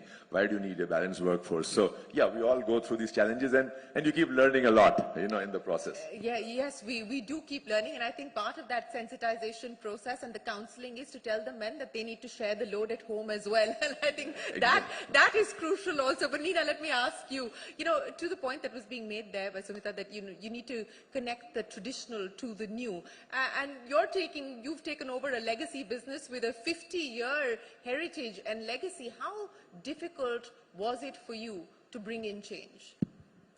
First of all, I'm feeling so good being here. I think the energy is fantastic, and it's such a well-curated event. I'm really feeling good, and I'm going to go back much more inspired than when I came. Well, thank you. Thank you so much. That means a lot to us. Yeah. So coming back to the question, actually I got married into the family. I'm not born into the family. So that itself was a disadvantage. Because, as a daughter-in-law... And that's not usual, right? That's very unusual. Unusual, I guess. But for me, it was the most natural thing to do because I had the confidence of my father-in-law, and I think he would come and share everything that he did at work. He would share it with us at home, and I would just keep soaking in everything. And then somewhere after a while, after my kids were born, I was just born into a privileged family, and I was just bringing up my kids at that point of time. I just felt the kids didn't need me anymore when they were still, in school, yes, but I was personally feeling a void. So I approached my father with lots of confidence and no expertise, and I said I would like to come and help him in his business. And I don't know, it was my good moment, he said yes. And my husband always said, you entered like the East India Company, you came in from the back door and you took over. So that's how I came into the family business, and I just felt this sector required a little sensitivity, and I was just required there. That was the only way I wanted to come in and take charge. You're saying that this sector required sensitivity, and as a woman leader that's driving decision-making today, what do you think is different in the way that you make decisions, in the kinds of decisions that you make, in the things that you champion within the organization? I think one of the speakers before this, I think the Marshall said that, and it struck a chord in me. I think we look at things very differently than men do. We look at the smaller details. And the small decisions that we take, I think, can make a bigger impact. I think that's what has happened with my experience. The small nuances of everything. It need not be a big bank loans or expansion. It's not that. It's just about how you make everyone feel when they come in. That's all it is. I agree with you. I think getting people to feel valued, appreciated, seen and heard, I think that's a crucial aspect of leadership, and I think that women, I don't want to generalize, but tend to do that better. But on the issue of attrition, and this is, we're laughing about it and we're joking about it today, but this is no laughing matter. This is serious business. What has worked for you to try and bring down attrition? How do you ensure that you get the women to come back, if they do go on maternity leave? What's worked? Yeah, so Shireen, all the artisans we work with, the women, are all based in their villages. And what's happened with the young women is that once they have, and many of them are not even 12th pass. I mean, most of the artisans have never been to school. The ones who have been to school, we've trained them to become what we call craft managers, supervisors. Some of them are on our board as well. But what has worked is giving them this sense of ownership. So I'll just share that, like when we started Rang Sutra, I don't come from a business family. And we decided that it has to be a for-profit company because otherwise you're dependent on grants forever. So we decided to start the company and then went to a bank for loan and no one would give us money. That's when I went back to the artisans I had worked with, and 1,000 of them, 800 being women, put in 1,000 rupees each, and with that 10 lakhs, we started our company. I put in another 10 lakhs from friends and family, and that's how we started. But that sense of ownership means that, you know, the artisans have, and even my team, they're all shareholders, you know, have a stake in the company, they own the company. So there are women, young women who are putting off marriage. That earlier where they were getting married at 18, now it's, you know, 23, 24. And in our case, they go from one village to another and they set up a unit there. That, okay, we are not in our mother's village anymore, but there are women here. And so that's how we've been taking care of this. And also, you know, we've allowed for a lot of flexibility at work, etc. Yeah, I would imagine. Well, you know, Smita can create a sense of ownership quite literally for people that are working with her.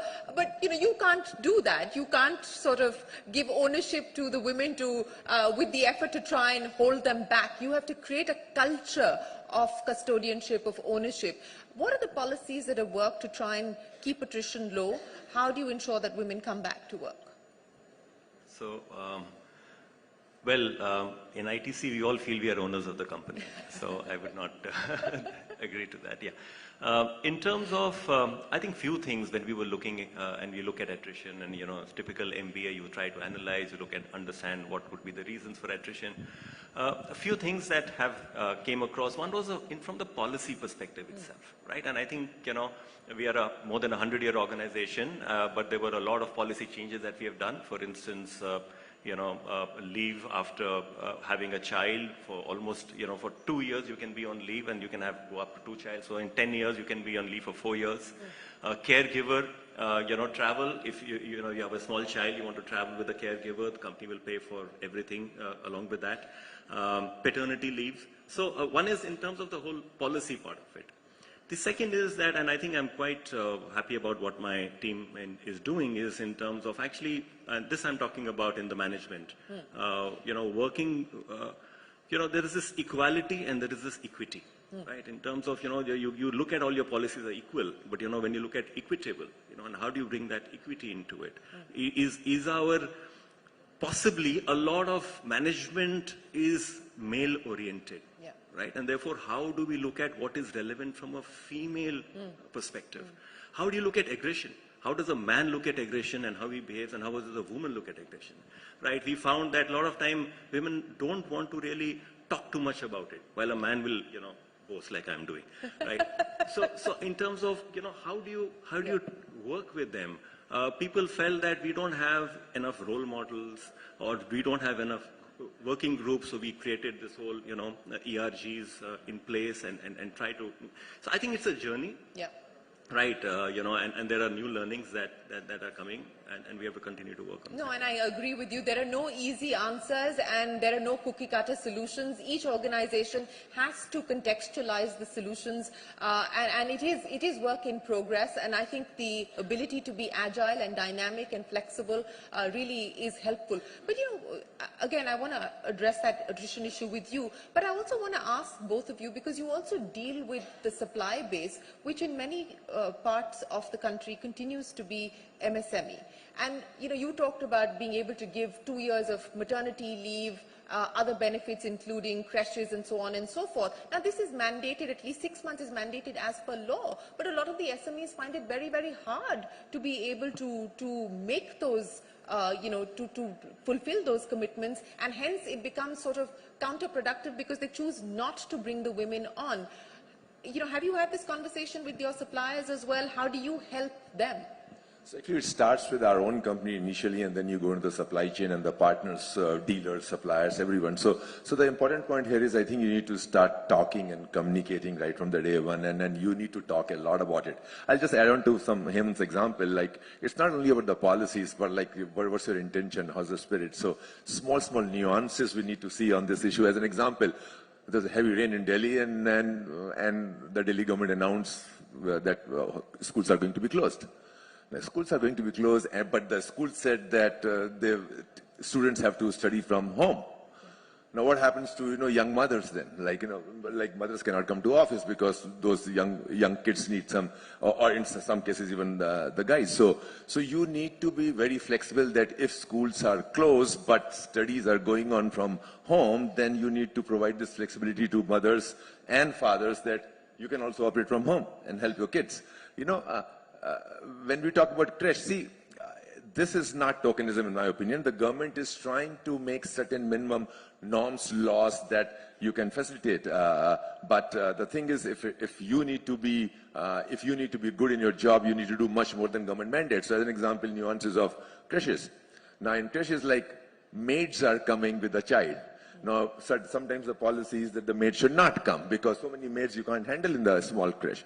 But then child is not comfortable with any maid or office maid, if you can call it, right? So then, I mean, you need to have those kind of things that, so likewise, maternity and all, maternity leave doesn't mean that the person has to be out of touch with the office. And they keep talking to managers need to keep talking. So, there are a lot of nuances and details which is much more than the policy, the intent. So coming to supply chain partners, dealers. So the same way we talk to dealers, same way we talk to suppliers. Still, we haven't done a damn good job of talking to suppliers, but with dealers, there we have more, contact. And then I'm happy to say, especially in our company, the dealers also believe in the same philosophy. They're hiring a lot of female employees who are giving the training. And also we have joined hands with a lot of colleges now. So what happens is in colleges we are talking about it. See, one important thing I feel very strongly about is that this whole topic needs to be taught at school, at colleges, MBA colleges. And for especially males, it's very important to understand how does it look like to work with a female. Because most of them probably have not done it. And when you go into more details, you'll realize that some of the sections or subsections where the guys are not comfortable, they may not have sisters, they may not have daughters, so they don't know. They don't know what they don't know working with female employees. I think it's a much deeper topic and you need to really go into details. Yeah, I agree with you. It is a complex issue and with many layers. Sumita, I'll start by asking you, over the next few years, what is it that you would like to see change? What is the next milestone that you've set for yourself at Rangasutra? And if there was one specific ask of those who are in positions of power today in the government, to ensure that we do get better on this front, what would it be? Yeah, so, we've done reasonably well in the B2B and especially in the global space. Next step for us really is to build our brand within the country. And by that I mean create more awareness among customers here within country. And thankfully, in India, at least Indian women still wear Indian clothes. So I think that's half the battle won. So to create that awareness about not just our craft heritage, but also, the whole, the sustainability part of it, and how it's needed today to buy, whatever you wear, whatever you buy has a story behind it. So that's on our side where we want to go. And as far as the government, as I said earlier, most of the artisans live in villages. And they're not all going to come to cities in search of work. Yeah. So to create spaces there which are, well lit, well equipped, with creches, with clean drinking water, toilets, etc., where people can come and work. Like we've done that by our own selves in small ways. but I think using solar energy, that kind of thing, I think that would really go a long way to get more women active in this sector. Oh, absolutely. I mean, and I think that is not just for women, but we need to stop the migration from the villages into the cities because we don't have the infrastructure to cope with that. And so we need to ensure that our villages actually are upgraded as well. Nina, what's the target that you've set for yourself? And, you know, if there was one ask that you had, what would that be? Actually, today after I came in, when I heard it was 80% women, I'm like really, I think that's an awesome thing to aim for, you know. I think I'm going to get a lady HR first. Maybe that'll be a good start. That'll be a good start. But all the same, I think it's about, it's again something that I feel, you know, the support should come from the family where the women are coming from, you know. And I've seen in the last 30 years that I've been doing this business, men are much more sensitive today. You know, it's really the support that they have at home is all there, you know. And I think we need to bring up our children also with the same thing, saying that, you know, both of you are equal. I think it's important it starts from that. And yes, as support from my organization, I would like to make them as safe as possible, which I'm doing. And of course, that's the only thing I've not set up the marriage bureau. But you know, but you need to do the counseling things constantly. We're always doing it. We make re-entry easy for them. And the maternity leave is also extended.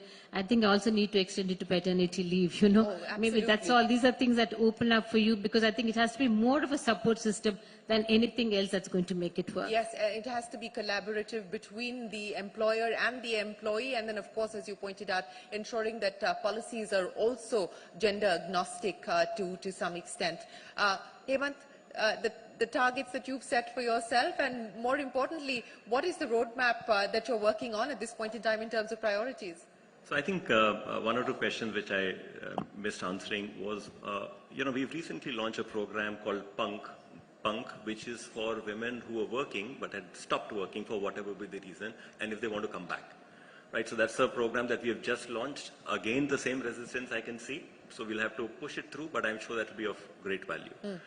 The second point you talked about was on our suppliers, right? Now, frankly, there is no challenge with suppliers because most of them don't employ women, right? So it's not about attrition.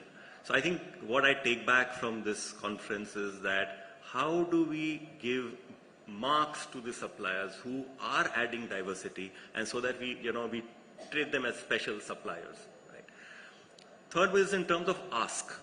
I think, I don't know if you're aware or not, as per the Factories Act, till about 2000, when the Madras High Court came up with a ruling, you could not employ women in factories from 7 p.m. to 6 a.m. Right? Then it made from 10 p.m. to 5 a.m. Now you can't have a factory, you need 3 shifts working. Even today, it is 66% of people in night shift have to be women. Now how do you balance that? But many state governments have come up with, when they've given you that, you know. Of course, the court also talked a lot about in terms of safety and harassment. And of course, that's not it's a given. But these kind of small changes that can happen can make a big difference to all the new locations. So many states have changed, some need to continue to do that. From aspirations perspective, as far as ITC is concerned, in many functions, you know, we already have almost 40-50, hotel is more than 60%. In marketing jobs, it's almost 50% because, you know, we sell food, so we need, you know, people who understand food better. The challenge is in manufacturing because the supply is a challenge. So how do we tell people that you should be, you know, there was a discussion on STEM, but even after STEM, mostly it's IT. How do you make manufacturing attractive? You have to get the family involved, you have to, you know, so today we are already working with schools to come and see our factories. So maybe it will inspire some girl tomorrow to want to kind of work in that place. So that's the journey. I think, you know, as ITC, we've taken a target of 30%, so I think we are monitoring that. You've already set a target of 50% for yourself, Rajiv Chaba, at MG, but, you know, just in terms of the learnings and the roadmap ahead, what are you going to prioritize? Yeah, so there are and how do you make manufacturing aspirational? Yeah, so in Gayatris of this world probably are going to make it aspirational, but I'm happy to say that initially those low-hanging fruits already we've achieved, so no longer there are low-hanging fruits. We need to go deeper into the issues. But initially, as an example, we did the same thing. We went to villages, panchayats, to convince them to come and have a look at our factory. We sent buses to parents to come and see it's a safe place. Initially, when we took some girls from the tribal background, they were given the toilet training even because they didn't know how to use a Western toilet, and then we have vending machines giving free sanitary napkins and stuff like that. So we started with that. Now we are trying to make our staff women leaders as kind of hand holders and coaching to these associates of the blue collar worker. So they act as role models now. But we got the first painter in the country. We got the first, one of the first welders. Initially, the guys were not accepting females in the welding shop. They said they cannot weld. Guess what? We did blind testing. Same, a guy, a new guy and a new girl, and we said, okay, do the welding and blind testing, and girls' welding was better than guy. So so all that stuff we have done. But now the thing is, we need to go to the higher level, and we have the issues also of supply side. So we have got driver back program, the 5th year going on, that even if a lady has got 10 years break, 15 years break, and if they want to come back to the corporate world, we help them with a 1-year training program. Now we have gone to the extent that housewives, you have never worked in life, and then you have been housewife for 25 years or 30 years or 20 years. You want to come back, we'll help you. So we are trying all kinds of things so that we can increase the percentage to 50%. We get the problem at the senior level, and also we have become a good ground for poaching, unfortunately. so we have to deal with all kind of challenges, but still 50% is the target. Yeah. Very tough, but we are 37 actually now, so we are getting there, right? Well, blind testing should become mandatory across a whole bunch of functions, because I think that will really give you the true test. But thank you so much, Sumita, Neena, Hemant and Rajiv, for sharing your very real, authentic stories and insights on what it takes to actually be able to run factory lines, bring women onto the assembly line, and the long distance that we still need to cover, because it's not going to be an easy path.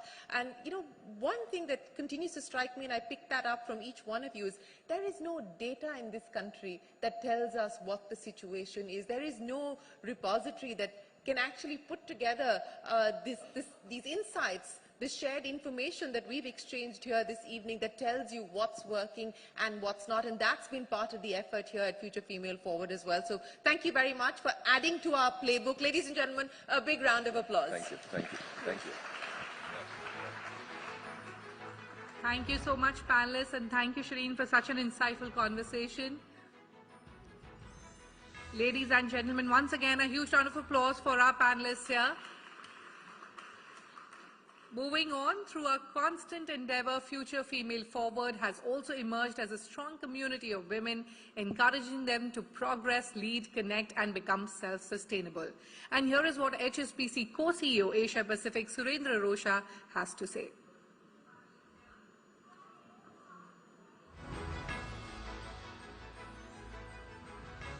For HSBC to be associated with it. The idea that we are bringing together a collective group of people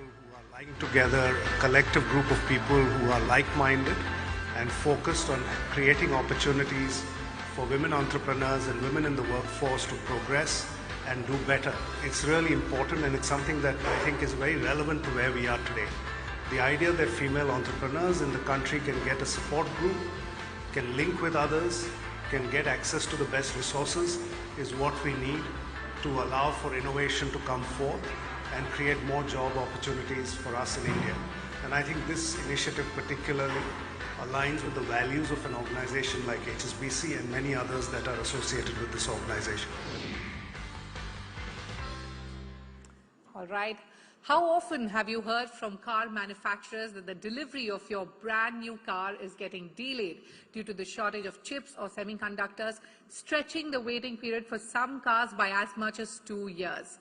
Now, while the question is what are these chips, why are they important, and can the Indian auto industry overcome the challenge of chip shortage, the bigger question is that despite the growing demand of semiconductor manufacturing, have we risen to understanding the gender gap that persists within this industry as well?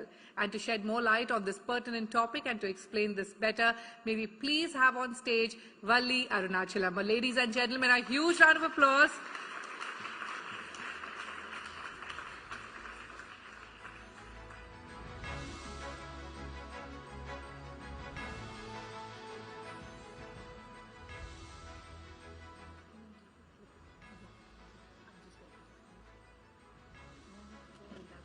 Yeah.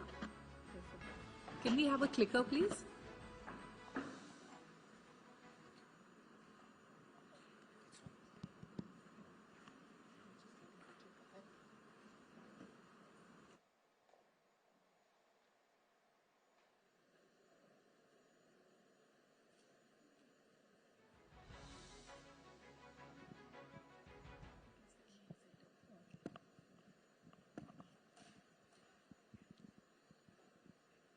Good evening, ladies and gentlemen. Can everyone hear me?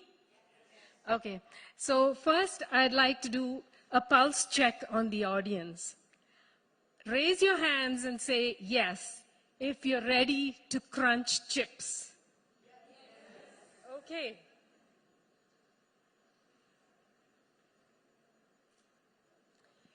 So, you said you were ready to crunch chips, right? So who doesn't love chips? From potato chips to banana chips to Doritos. There's a chip for everyone to crunch. But I'm not going to talk about the edible chips today. I'm going to talk to you about the inedible, invisible chips. They are the semiconductor chips. Now, they come in two flavors. The memory chips. I'm trying to make actions and then my mic won't work. So they come in two flavors. The memory chips that store data and the logic chips that process the data, much like your brain. Now, between these two basic flavors, there's a Pandora's box of sub-flavors, ranging from the simple sensor chips that are used to measure engine speed in your cars, to the graphics chips that go into your teenagers' game consoles, video game consoles, and into AI-powered cars or vehicles.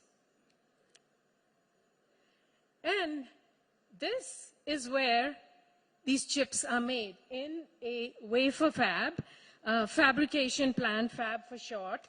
And this looks like something that could come out of a science fiction novel, right?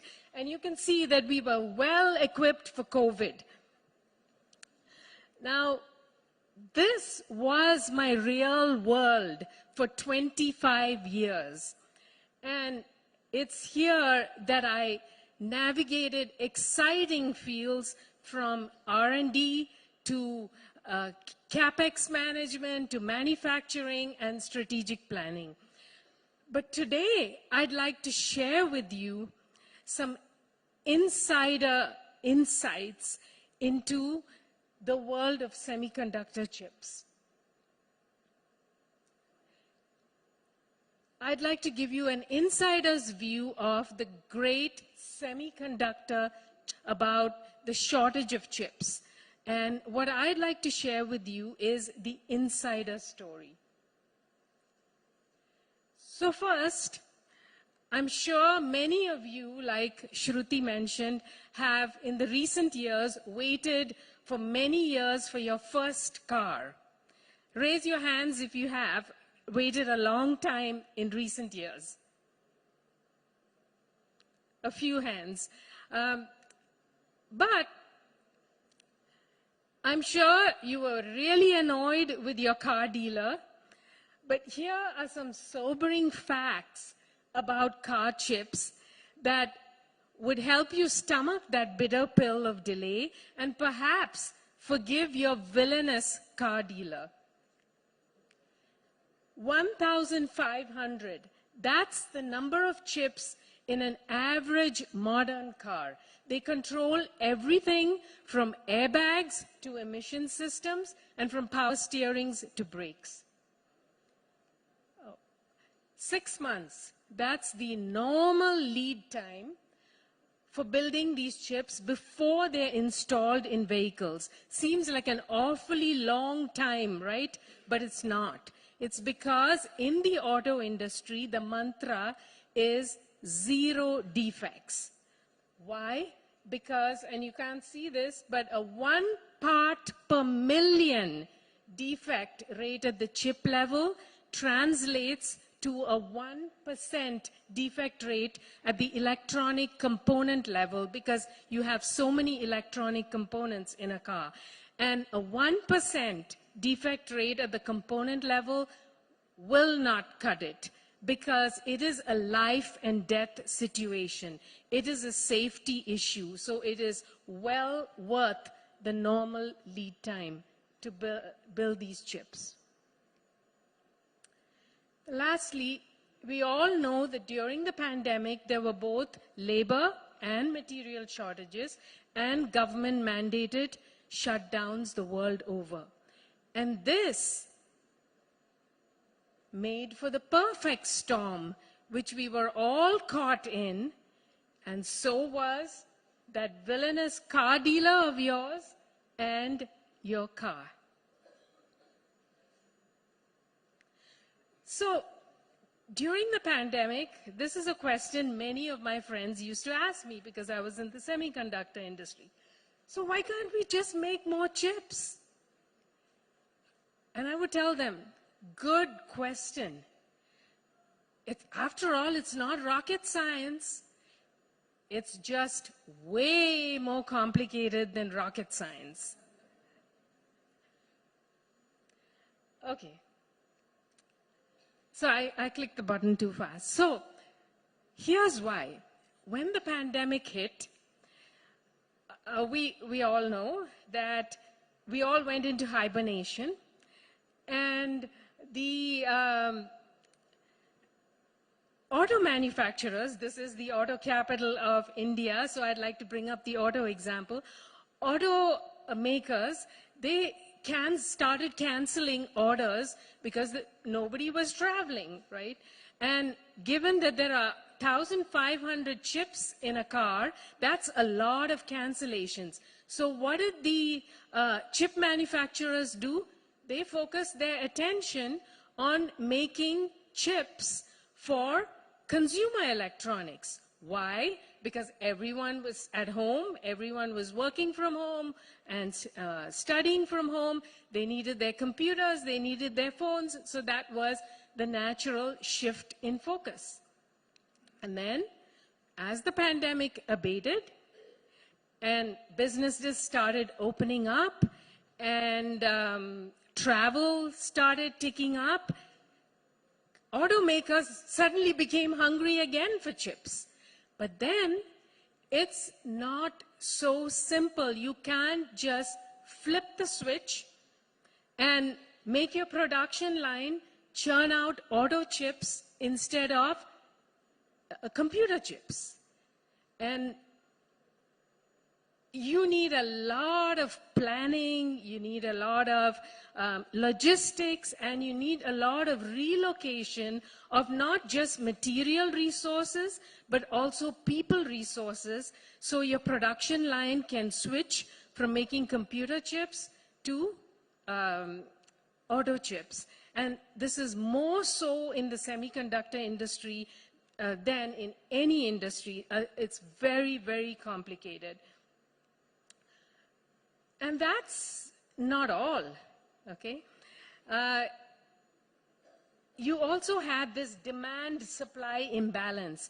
So as we came out of the pandemic, everyone was clamoring for chips. Not just the auto industry, the consumer electronics industry, the aviation industry, everyone was clamoring for chips. But at the other end, the labor and the materials, that was not, the supply was not catching up. So you had this imbalance, and out came the great semiconductor chip crunch. So you may ask, so what? Oh, one more thing I forgot. An important point to note is while there are hundreds of people or companies that make design semiconductor chips, there are literally less than a dozen companies that can make these chips in high volume. And the largest supplier of high-tech chips in the world is concentrated in the tiny island of Taiwan, right? So that's a lot of eggs in one basket. So you may ask, okay, so why not just build more semiconductor fabs? Well, folks, I know this firsthand because I've been involved in the construction of the state-of-the-art semiconductor fab in New York State. The price tag is a mere $10 billion, all right? And it takes 3 years to build. So that's no easy task. So here's just a few chip challenges. You need uninterrupted power with the underlined. You need a copious supply of ultra-pure water. And I'm quoting this. One chip manufacturing plant uses anywhere between 2 and 4 million gallons of very, very pure water. We call it ultra-pure water per day. And that, on average, is roughly equivalent to the water usage of a city of 40 to 50,000 residents. And you have, oh, I see it's come up over there too. You have, thank you. You have very stringent specs in the semiconductor industry when it comes to cleanliness and defectivity and process precision and tool performance. Everything has to be perfect because it all impacts the bottom line, how much you make. And you have to build a whole ecosystem, not just your $10 billion fab. You have to have a whole ecosystem around it. You have to have your high-tech equipment suppliers, your suppliers of high-purity chemicals, gases, and metals. And I did a lot of work on metals. The purity of the copper targets we used to call it 4 nines. 4 nines means 99.999% pure copper. Okay, so that's the level of purity. And then you need clean room supplies, the HEPA filters, clean room garments. And then you also need a highly developed infrastructure that can deliver materials and parts at lightning speeds. And last but not the least, you need a highly trained workforce of in-house engineers, technicians, and also the vendor support teams for all your multi-million-dollar equipment. And that's just the tip of the iceberg. So now, if you could wave a magic wand, and if you could conjure up these behemoth fabs, problem solved, right? You would think. No. The process of making semiconductor chips is a lot more complicated than making potato chips. And for lack of a better analogy, and because I have a sweet tooth, it's like making a 70-layer cake. And to make each layer, you need to execute about 100 steps. That's a total of 700 process steps.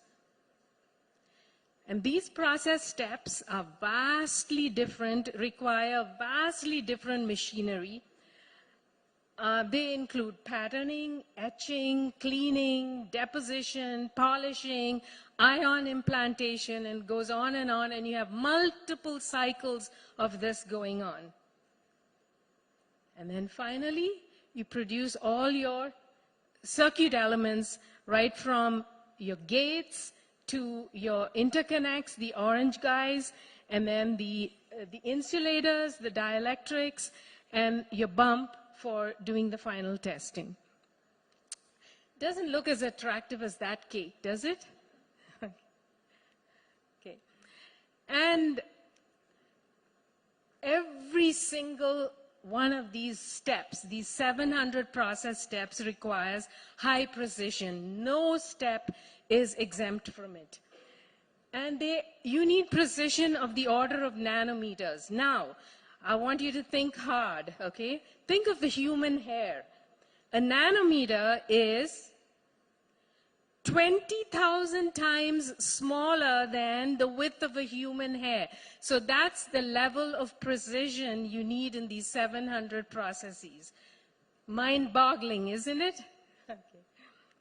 And then, in order to be profitable, you need high yield, okay? Which means every one of these chips here, you want them to yield. That's wishful thinking, but if you get 80%, 90% yield, you have a mature technology. But you have plenty of yield killers, all right? Non-uniformity. So for every single one of these processes, you have to have uniform processing across the wafer. And the wafers nowadays are 300 millimeters. I wish I have a 300 millimeter wafer, but I didn't want to bring it. And then defects, okay? So even a defect that is 10,000 times smaller than the width of a human hair can kill a chip, all right? And you don't want that. And then you have, over there, okay, you have queue time violations. And that's, when that happens is, let's say a tool in the fab goes down, okay? So wafers get queued behind it. Then the wafers are waiting for too long, and they miss the spec. They've waited too long. So you have to rework the wafer several steps. Sometimes you cannot rework the wafer, and you've got to scrap the entire wafer. And that's money down the drain, because you might have already processed the wafer through 600 steps, and you might have to scrap it. So that truly is a drain on resources and profitability. So in conclusion, I hope I've given you a better understanding of the root causes of the great semiconductor chip crunch and the economic and technological challenges in the manufacturing of semiconductor chips.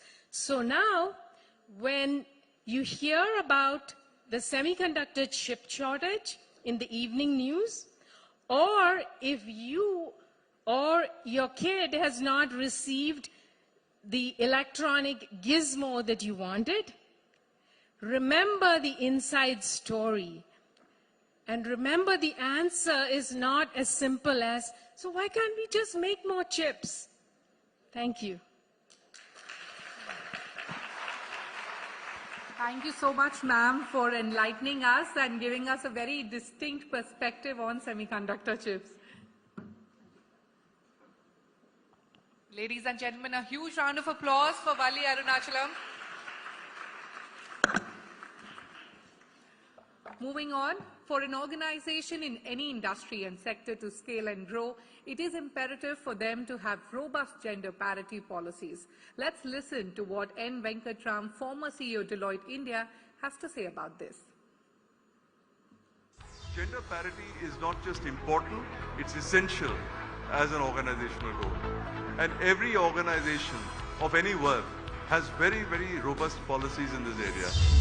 Gender parity is about equality, it's about equal opportunity, it's about ensuring that the pipeline to success in any organization, to the highest levels in the organization, to each and every important critical role in that organization is available to both men and women. It also means gender pay equality. You have to ensure that you pay the women on the same basis on which you pay your men. It also means that when you look at work-life balance, don't just look at what's the work in the workplace, look overall as to what are the work that is done in the entire day and see how we are fair in dealing so that the levels of stress in both men and women in your organization are equally distributed.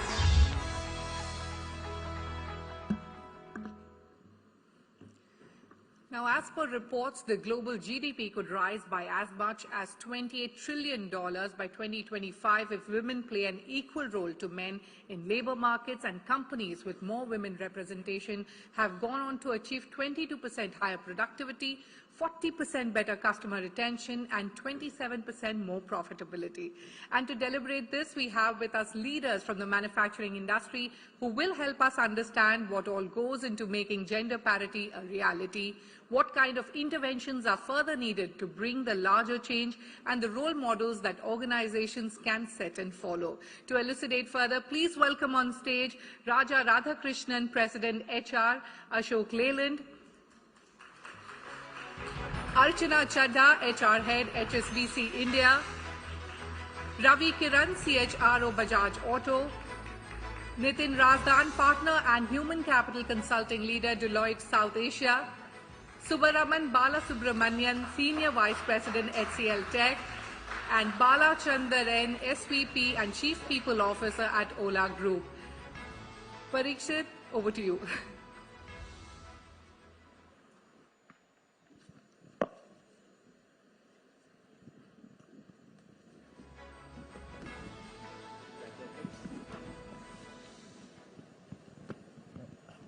Thank you once again, Shruti. Yes, Future Female Forward has started a very important conversation, but we really have miles to go as far as gender parity at workplaces is concerned. The World Economic Forum tracks gender parity year on year, and their most recent report said that globally 62.9% of women are participating in the global workforce. When it comes to starting businesses, yes, there is an uptick in the number of women starting their own businesses, becoming entrepreneurs, but there is minimal access to finance as well. Then you have the question of digital divide in rural India, which needs to be bridged as well. All of those conversations, very important, and our CHROs today will give us a sense of what they're doing to bridge the gender gap, make sure that women have a stronger representation and a platform to grow right from the shop floor to the boardroom as well.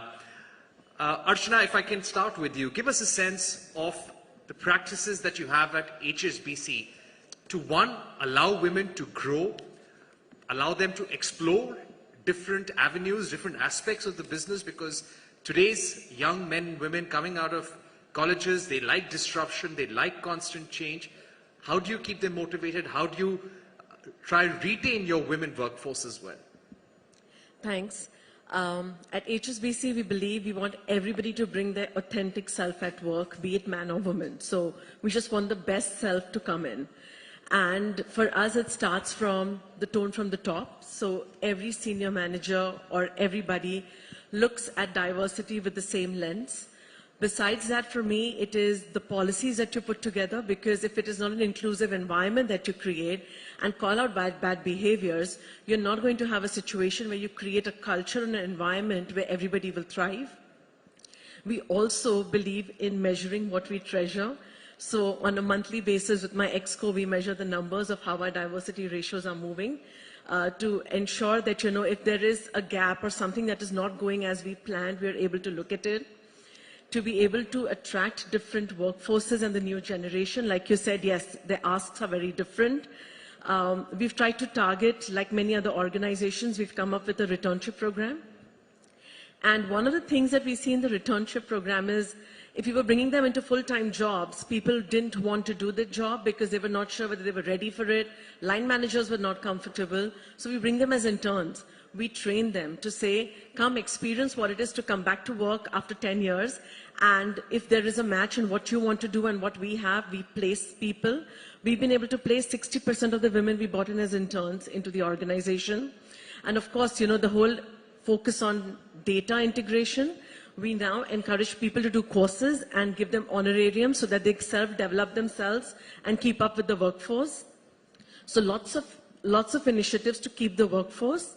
But one most important thing is that our policies ensure that whether it is your own self-development, so training programs for women who want to come back, or training programs for women who are within the organization, how do we provide them a whole landscape where they are able to excel? And in our Ascent program, we've seen 80% of the women who have gone through the program actually have had a promotion or job expansion. So we believe we provide right from the time when we hire you to we train you, as well as at every life stage of your life.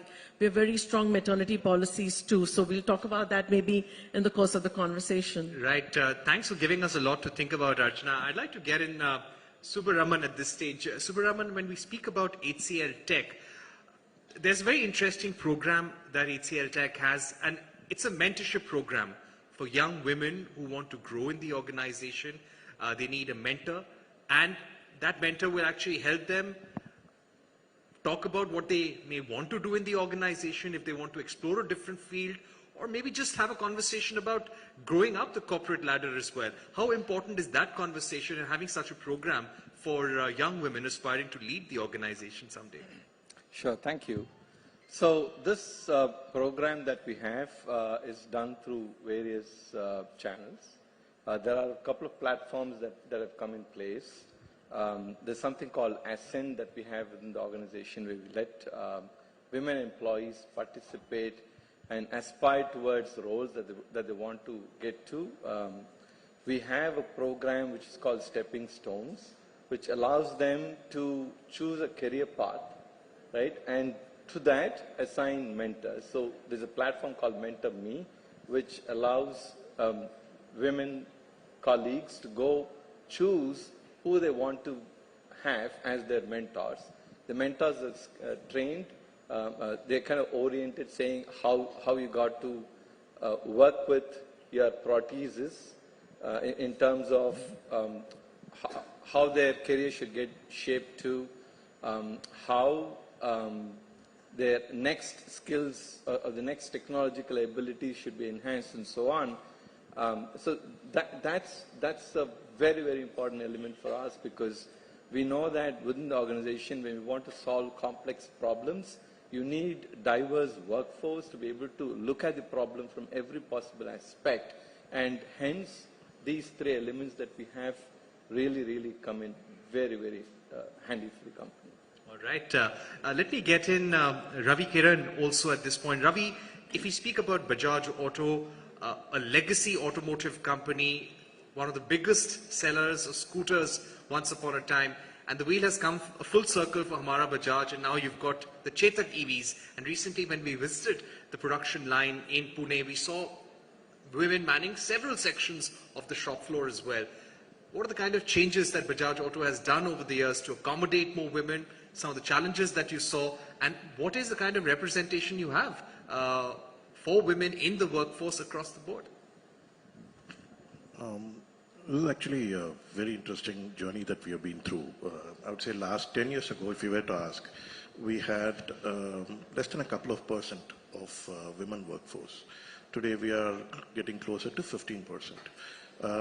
Especially if we were to look at Chetak, which is our new organization, Chetak Technologies, we currently have about 30% of our workforce as women.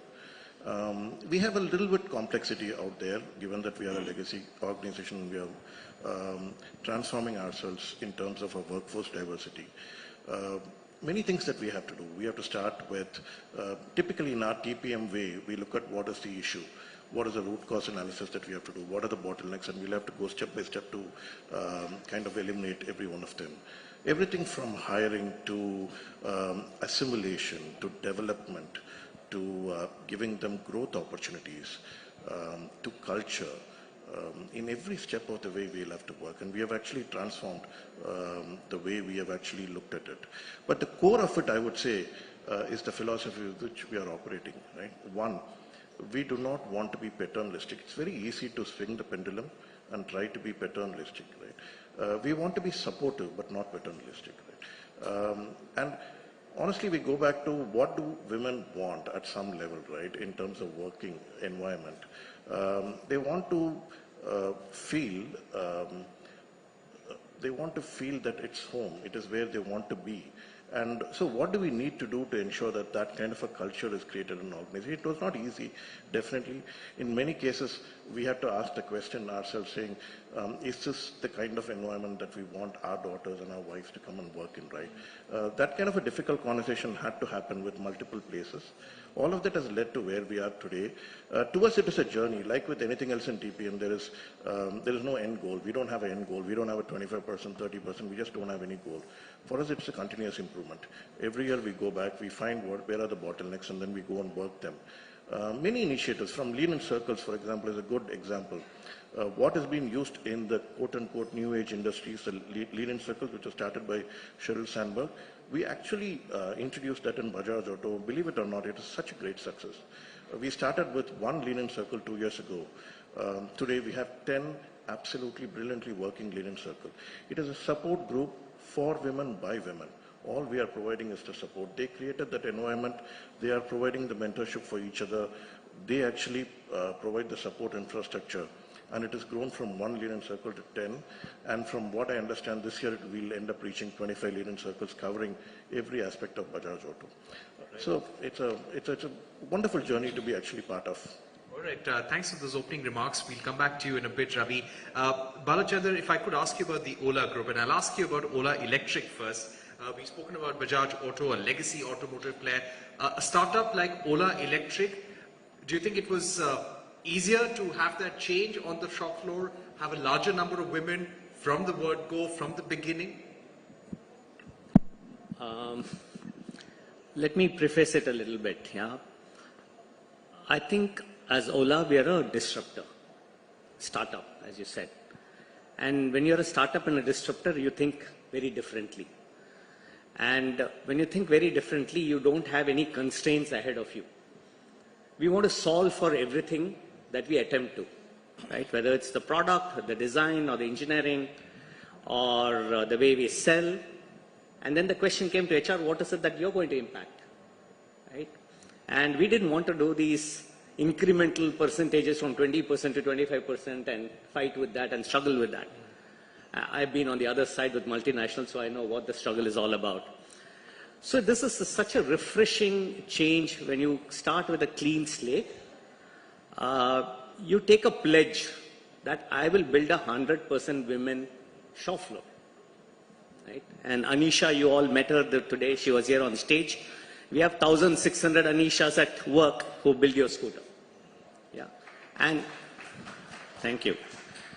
And I think it's more a strategic call, a decision, and then you solve for every constraint. Else you are incrementally solving for things, and I don't think that works for me. Yeah. You have to take a pledge and you have to go after it. And that's the Ola story. All right, so we'll ask you more in a bit about the Ola story, about Ola cabs, pink cabs as well. Nitin, if I could bring you in at this point. If you were to ask you about Deloitte's example, there must be so many partners, so many companies consulting you. What is the advice that you're giving them about increasing the representation of women, the kind of targets that they need to work with, and why is it important to act on this and act now? So thanks Parikshit, and happy to be here. So a couple of things. Look, if we kind of zoom out and look at the evolution of D&I in corporate India, I would say it's really gathered steam in the last decade or so. And there are maybe two lenses to policy. One is what regulators have pushed, and you could say it's a carrot or a stick, whichever way you look at it, but then equally what companies themselves have embarked on. From the regulatory perspective, I think a couple of big milestones. The first was obviously the Companies Act in 2013, which mandated female representation on the board. And that's up to, I believe, nearly 70% today for some of the largest companies in India. So big take in terms of compliance. The second was acts like the Paternity Act 2017, doubled the maternity leave available, mandated creche facilities, childcare facilities at the workplace. And the third more recently has been ESG, and the more recent mandates to mandatorily disclose D&I initiatives and policies. So I'd like to believe that that will create a sense of transparency as well as accountability for the corporate world. I think we've had some fantastic examples from my fellow panelists here as well as the previous panel. But the general direction of travel from a policy perspective has been investing in, of course, women-friendly benefits. So that could be menstrual leaves, it could be the ergonomic design of the workplace, it could be other child-friendly benefits. The second really has been around sort of training and development, and I would say that extends not only to the women themselves, but also to the wider organization, right? How do you tackle for issues around unconscious bias, for example, in your hiring, in your promotion, etc. But to me, the biggest revolution has been, the companies which have traversed the path successfully. This started out 10 years ago as a very HR-led exercise, and it was a bunch of sporadic programs. And I think in the leading companies today, it's moved from an HR-led to a board and CXO, CEO-led, right? So that's been the shift. And HR still plays a role, but HR plays more of a catalyst and a facilitator. And when it's CXO-led, then you can set real meaningful goals which are linked to business strategy, and you can hold leaders accountable to them and have your leaders embodying the right behaviors. So I think when we advise, our advice to clients is, have that sponsorship from the top, create the conditions for success, right? And you can't attack this in piecemeal through sporadic programs. I think that's very passe. That was done a decade ago. Raja Radhakrishnan at Ashok Leyland, again, a very old automotive company in India.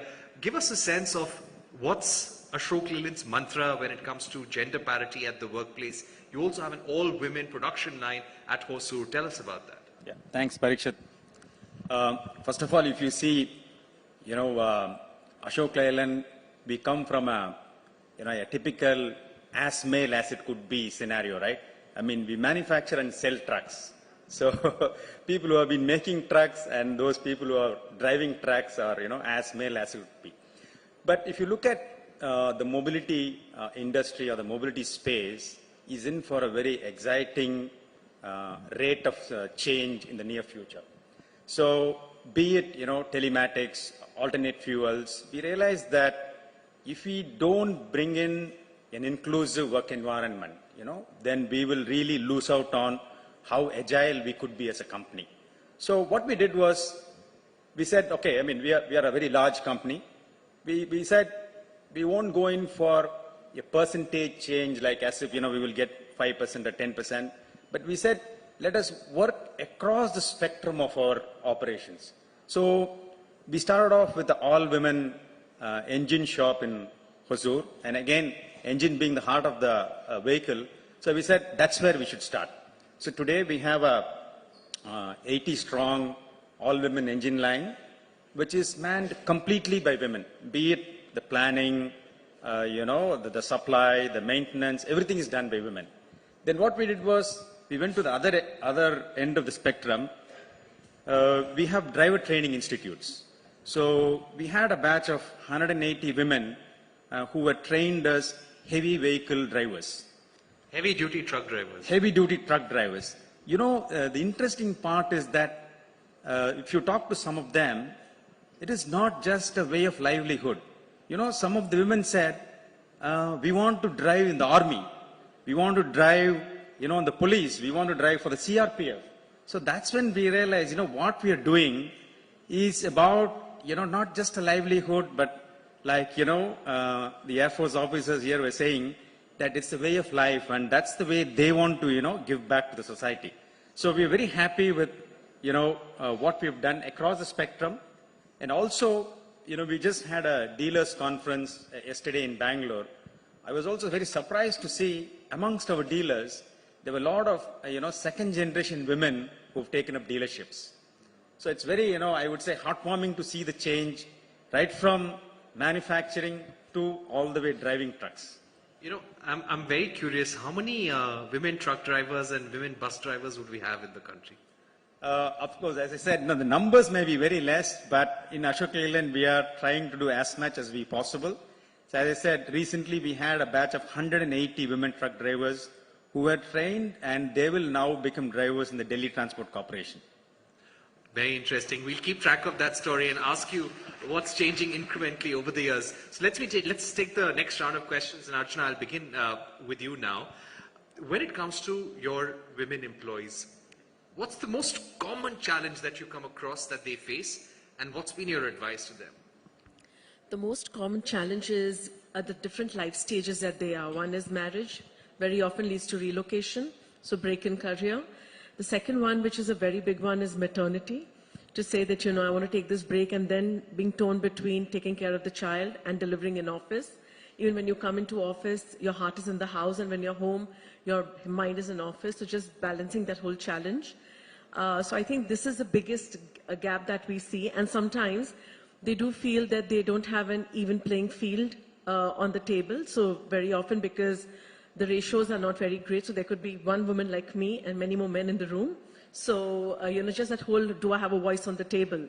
My advice to them is just bring yourself, what you know, talk about it, because you have the mind up there, that's all you need to show.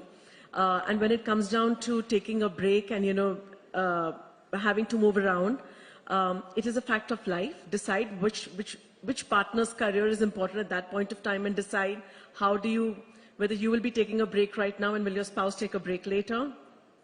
Maternity is the tough one over here, and we've seen attrition at that level really go up. So we've come up with very inclusive policies, right from a Mothers on Board program, where we say, from counseling the mother who's going to go away on maternity, to say it's okay, it is a life stage that you're going into, and we are here for you when you come back, being in touch with them for the 6 months that they're away.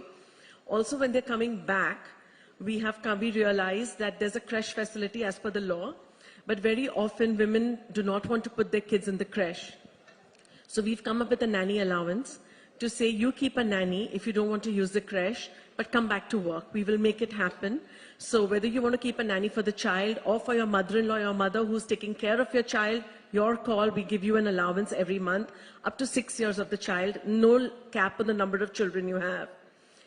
Besides that, so we make it easy for them to come back and not take that decision. And we also have got a cohort of women who come back in batches together, so they become each other's support system. So that's my advice, is leverage all this. It will work for you. And flexible working is something that we offer on the plate to them. Right. We've spoken to a number of companies, and they've often said that digitization helps bridging the gender gap in a big way as well. When it comes to HCL Tech and digital companies, do you feel that, Subramanian, that it's easier to have greater gender parity in the workforce in digital companies? And that's an advantage they have? Of course, yes. This is a question I just don't need to think, because as I said earlier, the kind of problems that us as an industry need to solve for our customers is so complex. It just does not involve technology. It involves complex processes on the customer's ends. It involves business seasonal cycles and so on. End of the day, all these businesses that we are delivering services to are touching human lives, right, and human processes. So when the diversity increases, the ability for us as an organization to be able to look at the problem from every possible dimension increases. And hence, this is a key component of our mix. So it does make a lot of sense to have higher gender diversity within organizations like ours in order to solve complex customer problems.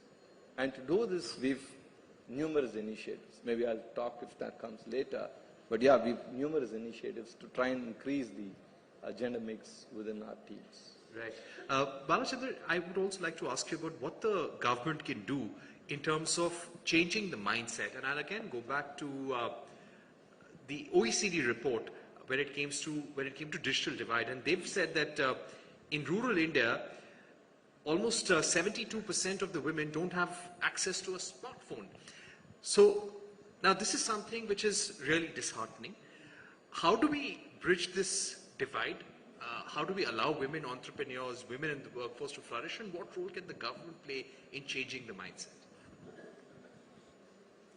So I can speak from what happens in Pochampalli. Pochampalli is about an hour and 15 minutes from Hosur. Yeah, people keep asking me, where's your factory?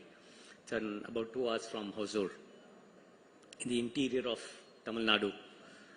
And when we set out to build a factory there, there was hardly anything around. And today it's a vibrant town. I will not be surprised in the 5 years ahead, it will become a city. Every girl child, or rather, I shouldn't say girl child, every woman employee that we have are very achievement oriented and aspirational. And many of them carry a smartphone. Right? I think at one level it's the affordability, and we did not go with minimum wages for them. We said we'll do better than minimum wages. And you must see how active they are in various groups internally on the smartphone. And one I would solve for is affordability. The second I would solve for, if you ask me the question, if you were the government, what would you do? I think one of the things to do is to upgrade our education system in the rural environment, ecosystem. So when we were setting out to hire these 1,600 women, we met 5,000 of them before we got this 1,600, right? So we had to work with polytechnics, we had to work with graduate schools and colleges around, in and around 3-4 districts around Pochampalli, right? So when you enter these colleges and when you come out and go back after 3 months, 6 months, the impact that you've made because of how you've been able to influence the education system really changes that digital divide. So I think it has to start with education and followed up with affordability. I think the divide can be bridged. All right, education and affordability of digital technology. Nitin, if I can come to you once again. We're talking about big corporate houses, but what about MSMEs, small businesses across the country? Where are they when it comes to women representation? Well, I think there's still some catching up to do.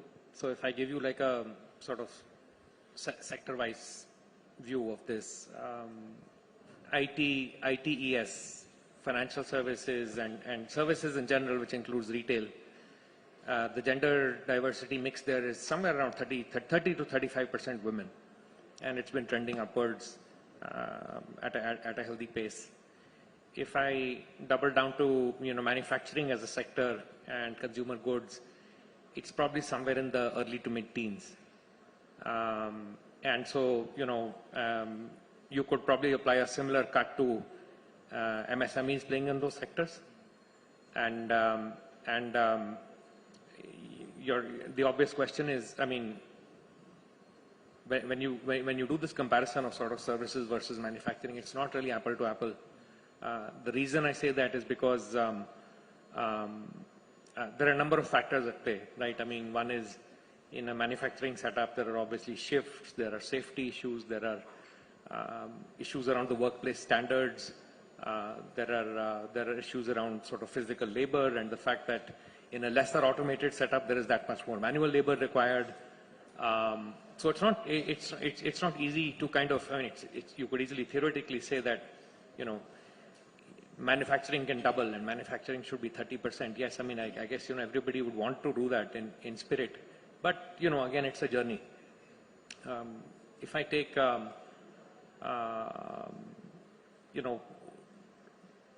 from large manufacturing, if I take an example, and there are some great companies sitting here, but one of the D&I initiatives, which was in fact recognized by the World Economic Forum, was Tata Steel's program around, it was called 25 at 25, which means by 2025 they want to have a 25% representation of women, LGBTQ, differently abled, etc. And I think why I wanted to call it out was because it was, it's not only metals, but it's metals and mining. And those of you who've seen a mining setup, believe me, there can't be a more difficult hardship place to be working in terms of physical infrastructure. But the initiatives they've taken, whether it's partnerships with NGOs, community outreach, partnerships with academia, scholarships, upskilling, talent outreach programs, and I think to some of your points around building a section which is all women, they've been quite pioneering in that effort. I think that's a great benchmark, along with some of the others quoted here, for some MSMEs to aspire towards. Right. Ravi, one basic theme that's coming out in all our conversations is how to ensure that women have a greater voice in the office. In a factory which is largely men, it was supposed to be the male domain. How are you ensuring that women have a greater voice? See, it's not, honestly, a lot of it has to do with culture, right? And culture comes from the top. There's a wonderful saying in Sanskrit called Yata Raja Tata Praja, right? So if you really want to change the way a culture happens in a place, you'll have to start from the top, right? And you'll have to have really frank conversation. Every time we've had changes in our manufacturing setup, we've had this very, very straightforward conversation with the leadership of that particular factory, right? And it starts from there, and what they do, what they show, I think that is important. Once that happens, then you can actually work from the bottom and then get the voices up. We do have formal mechanisms in place. We have multiple committees. We have, as I told you, lean-in circles is not a management step. This is actually in the factories we have lean-in circles. So you have support mechanisms that you can create. But at the end of the day, along with it, you will need to have a very strong cultural backing for that organization to thrive with diversity. So it starts from the top, and that's really what I would always emphasize. A cultural transformation has to precede any diversity initiative for it to go beyond words or beyond PowerPoint presentations or even sometimes beyond statistics. All right. We've completely run out of time, but Raja, I'd like to leave you. I'd like you to leave us with top 3 things that every company now needs to do as far as ensuring greater representation of women. If you can tell us in 30 seconds. See, quickly, first of all, gender is not binary anymore, right? Gender is a spectrum today.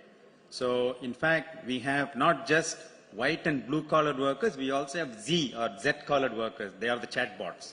There are companies which have given employee numbers to chatbots as well. So, one is we need to, first of all, think in a very broad sense to say it is not just, having gender diversity, but how can we, make the playing field more level? And I have talked to, many of my women colleagues or also others. They never want a quota. They just said, look, create the level playing field, and whoever is the meritorious in that, let them get the job, right? So we never want a women only for this role or whatever it is. So that's what they want. So companies, what they should do is create as much a level playing field as possible.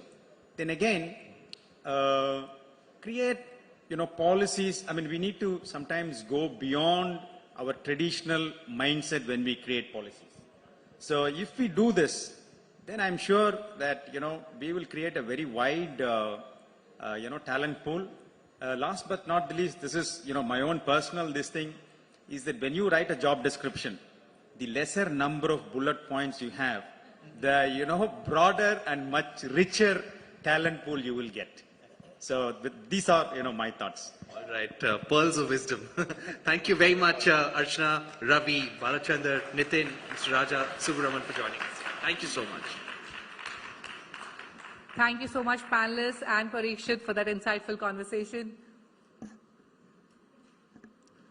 Moving on, while the history of women contributing to the world's economy as innovative entrepreneurs is a tale as old as time, at Future Female Forward, it has been our constant endeavor to feature, celebrate and bring forward inspiring and successful stories of women who've been charting the startup growth story from the front.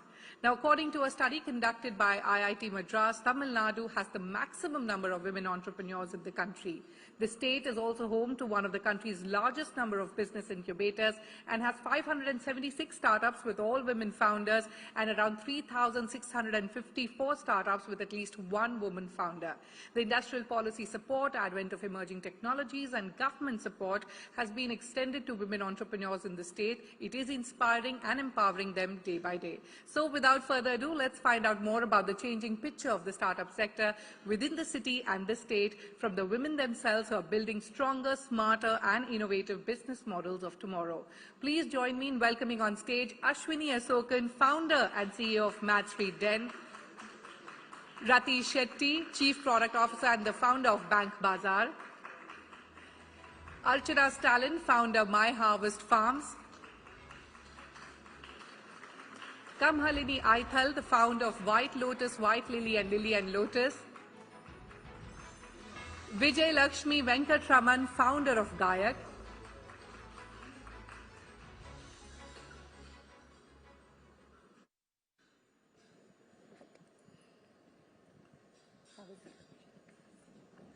Firstly, let me start by saying that I'm super proud to be moderating an all-women founders panel. So kudos to that.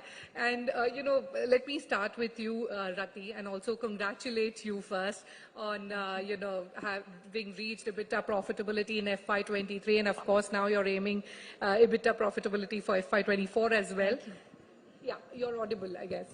Okay. So, you call yourselves India's first neutral online marketplace and you provide customized financial services for your clients.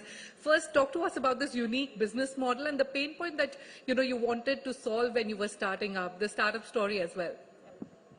Thanks so much for having me here. I agree with Neena Reddy, ma'am, that, this place has been absolutely energetic. I think you're not able to... No, you just have to, closer. Yeah, okay. Yeah, so it's been absolutely energetic this evening and, it's been so inspiring to be listening to so many women who I think have gone beyond various places to break every ground that they could. And it's really a pleasure to be here. So thanks for having me here. So about my, how we started the company. It's as cliche as it may sound that it was our personal experience which made us feel that there are lots of complexities in the banking system. In just as a customer, for me to actually get a loan, which more than this is about 15 years ago when we were looking for a home loan, me and my husband. And the banking system was far more rigid. Very, very. And there were a lot of challenges there, right? And I think we just felt that this could be a lot more simpler. And this was at a time when companies like ClearTrip and Make My Trip had just started completely disrupting the airline space. Yes. So we said, why can't we do this for banking? And I know it was like a little far-fetched for us to think of it, but as a customer, I felt that would be something brilliant. And we were really motivated to do that. And we found that there's a lot of there's a lot of great systems that have been built in the company, but they're in banks, I must say, but they're also quite dated in the sense that for today's generation, it would take us years to actually get past a lot of these things. So we always had our North Star as completely transferring the offline experience to an online experience. Online comes with convenience, comes with no friction, comes with a lot of data, a lot of speed in terms of delivery. And I think we felt that technology is the best way for us to disrupt finance. We started off, hoping to just start with, bank with loans and things like that. But lo and behold, we are doing a lot more than loans. We're doing a lot of credit cards, we're doing co-branded cards, we're doing a lot more. So today we're very proud to say that we're one of the top fintech companies. And we hope that we continue to break ground here. Absolutely. Let me now go across to Ashwini. Ashwini, Mad Street Den, it is an AI-focused startup. You've got 50-50 gender ratio policy across all roles and departments that you have, and this has been from the very beginning. So tell us, how did you manage to kind of start at such a fantastic ratio? Especially in a space like AI, it's very important who's building AI, right? We speak about the power of AI as not just people who are passively consuming it, but as creators of AI. Right? There is going to be that divide, and I know Shirin brought this up at the beginning of the conversation, during the session. And there were two questions asked of me repeatedly when we chose to kind of leave the US and the Valley to move back home to Chennai to start this company. One question was, why would you leave the Valley to come to Chennai to start an AI company? Yeah. And the second one is, how are you going to do that with a 50-50 kind of, women, where are you going to find, right? Both of these things had never been done before, but also more importantly, didn't make a whole lot of sense to a lot of folks that were seeing me and my co-founders kind of on this journey. And I think it was all the more important for us. One, where you build and who is part of building and creating AI was a narrative that we wanted to script a very particular way, right? So what were the challenges when you were starting and you wanted to build this ratio? There, I say this a lot. I'm invited to all your typical, all my peers, unicorn startups to come and have this conversation. And I just want to say one thing, right? All of you guys have built unicorns. You figured out how to build some of the hardest problems and solve some of the hardest business problems. 50-50 women is not a hard problem at all. Yeah. I find it ridiculous that, I'm routinely asked to come in and have this conversation because it is ridiculous. And we haven't been able to solve this. Yeah. And it's not a problem at all. You figured out how to solve, extremely complex logistics problems in a country like India where fragmented systems are so hard, but we can't figure out how to hire 50% women. So how did you figure out then? Tell us. We didn't. There's nothing at all. You just have to not be biased. Yeah. That's it. It's just so simple. Don't be biased. It really is not rocket science. I mean, we're a company literally building, the equivalent of OpenAI, but for enterprises, so much more closed rather than open. And you're going, that's the hard problem to solve. Hiring 50% women is not, we should normalize this and say, this is not the hard problem to be solved. Okay. We will delve deeper into that a little later, but let me quickly go across to Archana. Archana, you're an engineer. You've turned a natural farmer and, of course, an entrepreneur. Your passion about eco-friendly living and you're making an impact at every level. So first, talk to us about the growth journey of My Harvest Farms, how you started and where is the company at today? Great evening, everybody, and thanks for having me here. Like most of you, my roots are also in the village. So my family was doing farming, but we settled down in the city. And I wanted to be an IAS officer, studied engineering, was working in the IT sector, and all these crap things happen in life. But actually, I had a small terrace garden, and life changed. So when we were growing and eating what we were growing at home, I think the taste and all of that mattered. It was totally different. And also, I helped friends set up terrace garden. It was so difficult to even grow 2 tomato plants. We're all talking about tomato crisis and all of that, but people who know how you are growing edible plants will understand. So one end, I know people wanted to have all of this, but didn't have the time, didn't have the space, didn't have the know-how. On the other, we have farmers who have all of this, but are struggling. Yeah. So when I went back to the farmers that I knew, I traveled across the India. I was part of Jagrati Yatra. So I think that is a seed which made me start a social enterprise. So I wanted to be a for-profit, but I definitely wanted to solve a social problem. So being a farmer was a choice after all these travels happened, because I went to the farmers and said, why do natural farming is the answer? Why are you not doing it? Yeah. And they said, please do and show it to us. So I had to be a farmer out of no choice, and then we started growing our own.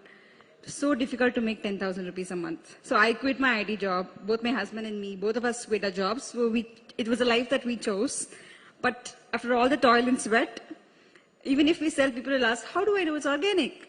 I can't show everything that I do at the field. So it was a lot of struggle connecting urban people with the farmer. So personal story. But My Harvest was started after 3 years of doing farming. So today, what I'm trying to build is an entire farm-to-home platform where my farmers are able to follow sustainable farming methods, grow food which is completely chemical-free, and reach people who are really willing to buy food from trusted farmers and support them. So it's farmer knows the consumer, consumer knows the farmer kind of model, and I think there's good welcome. It's been 5 years. Thanks to all my customers. We will understand more about the venture, but let me quickly go across to Kamalini. You started your entrepreneurial journey 2 decades ago. You've seen the whole startup ecosystem evolve. In terms of bridging the gender gap, how far or how close have we come? When I started my journey, it was revolutionary because very few women entrepreneurs were around, and also, I was very fortunate to be the first batch of lady medical representatives for a pharmaceutical company in India. So that was like another revolution I went through. Yeah. And then passionately, I also joined a garment industry after that, and then I became their youngest director. And then I said, no, now I want to start my own business. And I come from a family which has doctors, engineers, and auditors. So, and it was like, why do you want to start your own business? Because I said, you know what? I want to take coffee breaks whenever I want. and it was like, my parents were like, are you serious? I said, yeah, I want my space and I want to do something that I love. Anyways, I started my journey then, and we were a handful of people. And coming back to the garment industry, that is the, I'm a buying agent representing clients overseas for garment production in India. So, I'm talking about that 70% of the smaller garment industries. We are not talking about the ITC, but we're talking about the 70% where I feel it has changed in the sense women are more safer, the proper toilet facilities, because when I started, they had to use one single toilet.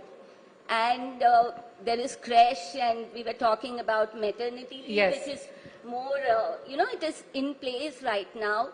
And, there's ladies' hostels, factories are providing ladies' hostels.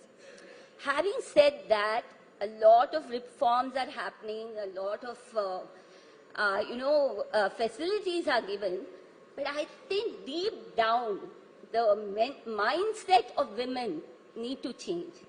Only then, I think the gender parity can be bridged. And we have to come to a common ground and understand the diversity. And then we should have a very, very strong voice. Because I've seen, in my experience that, we women are not that united. If someone is driving a car and, are not going in the right direction, we women say that it is a lady driving. Yeah. We should Yes. really, we ourselves, the change has to come from within. And then I think, then we should talk about the gender parity. All right. Well, that's what we're trying to achieve with this initiative, Future Female Forward. But like you mentioned, facilities are there. I think women need to change their mindset as well. Vijay Lakshmi, now let me come to you. You're a software programmer prior to, taking up music as your profession, and then you, of course, founded Gayak. Talk to me about the kind of support that you got when you wanted to switch careers. All right. Yeah, just keep it closer. Yeah, so to begin with, yes, prior to starting with Gayak, I was employed with Zoho Corporation, kind of a dream company for several. It takes around 12 rounds of interview to get into that today. Yeah. A wonderful work culture there, a very comfortable position I was holding. I was leading a team of, 7 to 10 members. And the biggest advantage was my office was just a 5-minute walkable distance from home. So what made you switch? A job which somebody would kill for. And so it all happened during my maternity leave, actually, when I had my second son. So it's like during the time when I was idle and I really wanted to get away from, all the nappy changing and feeding routine kind of a thing. So that's when my sister-in-law, my brother's family, they're based in the USA. So she was kind of, asking me that, why don't you teach my children music, since you're a trained Carnatic music singer? And I was awake, mostly during the night time, since I had the little one, and it kind of suited their time zone requirements as well. So that's when I first started teaching. And it kind of dawned in me that why can't I channelize my musical ambition into this teaching arena, given that there is, a lot of requirement for training children in traditional Indian music, especially the NRIs. Having been an NRI myself, I've faced a similar problem, the accessibility to a good teacher. So towards the end of my maternity leave, I had come to a conclusion, a decision that yes, this is what I wanted to do. And added to that, my husband, who was also employed with Zoho, he also decided to quit and he wanted to start up his own startup. Right. So you can imagine, we decided to raise 3 children at a time, 2 startups and 1 baby. Yeah. And the support from the family, be it my in-laws or my parents and my husband for that matter, everybody, you know, it just hardly took 5 minutes to come to a decision. It's okay, if you really want to do this, go ahead and do it. So you chose the difficult path. It was easier to go back to Zoho. Yes, pretty but much. You decided to raise 3 children. Okay. Yes. Archana, you know, let me quickly come to you. Like you mentioned that, you know, your husband is also the co-founder of My Harvest Farms, a perfect example of gender parity. But have you ever felt in your entrepreneurial journey that having a male counterpart helps, or have you felt any kind of disparity when you're trying to manage things alone when he's not there? Whatever it is, having a co-founder helps. I think everybody would agree. So here in my case, I think, and an advice to also some women who start up, I think if you aren't married, please discuss your startup idea with them. For me, I married my best friend. So a part of the vision of the idea that we're building is somewhat similar, so we are able to prove that. And I'm happy that he complements my skills. So otherwise, we would still be fighting on every day at office. I think it's very difficult to have a co-founder who's an husband.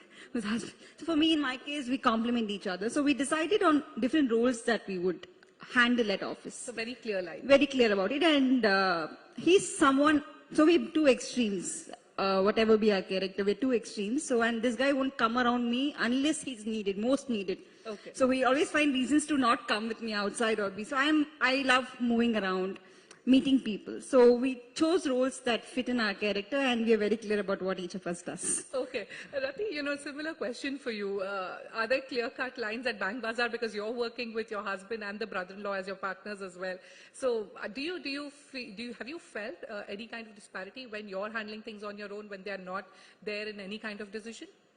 Yeah, so I think very similar to her. In the beginning itself, when we decided to do this, we had no clue how it's going to be working with family. Yeah. I'm not sure what I will tell you, whether I'd advise you to go for it or not. But it is what it is. Would you advise now? I'll save it. Okay. Yeah, but I think you can make it work as well, which is how we've been doing. So I think things that worked for us is that we were very clear about what our roles will be. And we respect, you know, what we own in terms of our scopes. I think obviously there are parts of, you know, the business that you have to discuss together, and sometimes you need to take those decisions yourself. I think, yeah, I think all in all it's worked out well. Yeah, there are challenges, and I think there are healthy discussions. There are some heated arguments. But I think at the end of the day, everyone knows what the common goal is, and the common goal is our North Star, which is where we want to get to. I think as long as everyone's aligned on that front, I think, you know, everything else becomes very temporary, and the long-term goal is what everyone focuses on. Okay. Just stealing a minute here. Sure. For me, the challenge has been like when people join the company, they think if they're told anything to me, it automatically my husband would know. Yeah. And no, I say I'm a different person, he's a different person. Even if it is a leave, inform him if you're reporting to him. So that's the difficult part. Yeah. So you have to ensure the clear lines are absolutely We're gone to the 2 different individuals. Okay, all right. Ashwini, you know, coming to you, the Indian SaaS industry is projected to grow to $26 billion by 2026. The role women have played in here is tremendous. But from your experience, what have been the areas that concern you with your women tribe? What are the sort of challenges that you see are there, and perhaps, you know, what can be done to mitigate those? While the investment has been... Yeah, I think she's audible. Yeah. You guys hear me? Yeah, all right. While I think the SaaS industry has been going pretty wildly for India, the number of women in the SaaS industry, especially as founding members, historically has been very bad. There's literally, if you actually think about it, I'm on the board of SaaS Bhumi, which is one of our biggest SaaS initiatives across the country. And you'll never know how many women are there that run companies north of $10 million and north of $100 million in valuation from a SaaS. Can you just take a guess how many women there are? Very few. Of course, it has to be a 5. There's 5 of us in the country, literally just 5 of us in the country, right? And that's not a great, and we've been working very hard looking and seeing, okay, what can we do about it? And one of the biggest things that has happened, I would say, particularly in the last 2 years, right, is the funnel has been seeded beautifully. The number of women that are coming up with SaaS companies in that 0 to 1 million kind of journey, in that first 0 to 1 journey, is probably at its highest ever in India than it's ever been before. So I think there's been some fantastic work being done by the ecosystem to basically seed companies in that 0 to 1 journey, right? Yeah. The country has also seen its first exit from a woman from in SaaS. And so these are all really, you're talking 5 and you're talking 1, and you can literally count with one hand all of these numbers, right? The numbers don't look good. They don't look good, but I think what has significantly changed in the last, like I said, 24 months is just the number of women that are showing up in the pipe. The thing that has to change, and there are a few VC funds that are very actively working to change this, is it's not enough mentorship. I mean, we speak a lot about mentorship, we speak a lot about equity, equality, all of that. At the end of the day, without sponsorship, nothing is possible. Yeah. Nothing is possible, right? And raising funds has been a challenge. I mean, you've raised $30 million in Jan this year, but, you know, do you believe that is a challenge when it comes to women founders? Absolutely. If you look at the numbers last year, the percentage of funding that's gone to women worldwide is 1.5%. 1.5%, and you're talking about, you know, hundreds of billions of dollars that go into the startup ecosystem every single quarter, right, globally.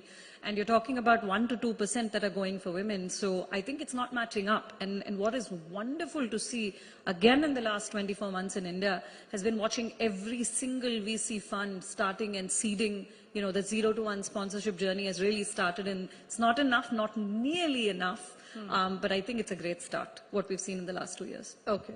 Kamalini, let me come to you. You know, India stands as the 3rd largest exporter of textiles and apparel in the world. When the industry, you know, it has scaled significantly, but the gender gap is wide, especially when it comes to leadership roles. You know, in your view, what needs to be done to close this gap? Yeah. 80% of the workforce in the factory is dominated by women. So, but when it comes to the supervisory role, only I think very few have taken over. So, you know, there are a lot of, I think, factors that attribute, because I'm talking again about the 70% of the small factories. Women are still looked as a vulnerable and a weaker gender, I guess. And lack of support within, you know, men may not want to work under a women supervisor, and as well as, you know, women have problems working with another woman. Yeah. So that again is another factor I see. And also indirect harassment, you know, and which I have also undergone, and the fear to report and the consequences. I think it still exists. But do you see things changing now? It is changing, but it's changing very slowly. It's not changing as it. The numbers clearly show. Yeah, and also the family responsibility we have, it is also treated as a weakness. And we talk about gender equality, we talk about all that, but I think when it comes to the factory, or when it comes to the grassroots level, you know, I don't think that awareness is there. So, you know, that is why that fear exists. So we need to have more, you know, we need to go to the grassroots level and educate them, and a lot more counseling has to happen. And we should talk to them about agreements, and that a legal system is in place. So only then, you know, when the education is there and the awareness is there, I think they'll get stronger, and I think they'll also opt for leadership roles within the industry. All right, very valid points made there. Vijay Lakshmi, let me come to you. You know, you have a student base that ranges from 4-year-olds to 80-year-olds. You know, talk to us about the kind of parity that you see in your client base at Gayak.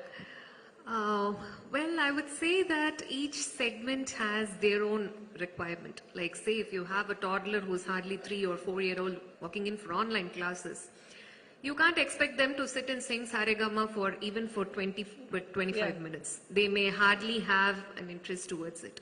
So what we decided to do while crafting the curriculum was, we, decided to tune Saregama in terms of nursery rhymes. So introduce the concepts in terms of nursery rhymes or in terms of, peppy songs which they like. We even give them, sing-along karaoke tracks in the Gayak app.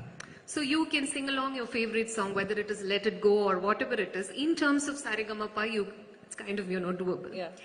And similarly, coming to the senior citizens or people who are like 60 plus, whom we have several to be, age is never a bar to learn music. So we have several of, several senior citizens as well coming to us.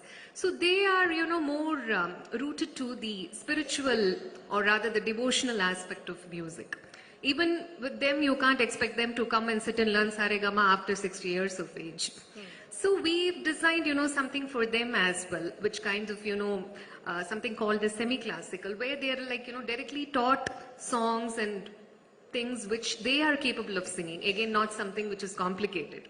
So we've designed something for everybody. It's kind of like our tagline is, nurture the music in you. We hope to nurture the music in everybody. Okay. So if you have the will to learn, you're most welcome. All right.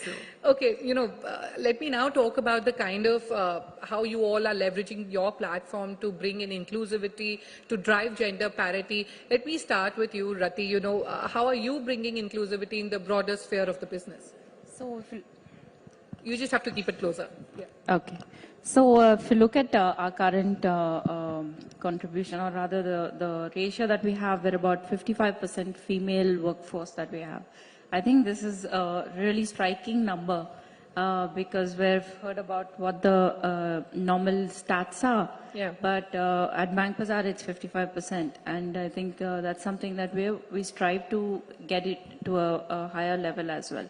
So I think coming to what we do, right, in terms of inclusivity, I think one is we don't necessarily have like a let's only, we don't favor a particular gender. So obviously there's like a very high bar in terms of hiring itself. Yeah. And from there, I think it's very fair in terms of what the performance levels are. I think it's purely based on merit, purely based on performance is where the, is what happens in terms of appraisals or promotions and things like that. I think for women, what we have done even much before it became a law, the pregnancy, maternity leave was 6 months, much before it became a regulatory aspect for the country itself. And we also, I think there are some certain soft areas that we need to look at. So there were, we provided stools, food stools for women during their pregnancy. Okay. And of course, there's like a flexible work time for them, and of course, like people who wanted to take a break and come back. Okay. Those were always welcome. I think in terms of what we do a lot of mentoring, women mentoring, and also we give a lot of opportunities in terms of schemes that are available. I think finally, I think it comes down to soft skill training that we do to the entire company, not just to women. Ashwini, let me come to you. How are you, driving parity at your at Math Street then? And of course, you're also investing in startups, right? So, is there a conscious decision to invest in an N number of startups, women founder startups? Yeah, for sure. I think within the company, we're at a point where it's fairly stable state. Most of the efforts have been focused on basically senior management and leadership. Are there enough women in director and VP roles? Are the questions that we've been asking and kind of working on, because I think parity has to happen bottoms up and top down, and across different roles. And so I think we're broadly in a stable state in that sense over there.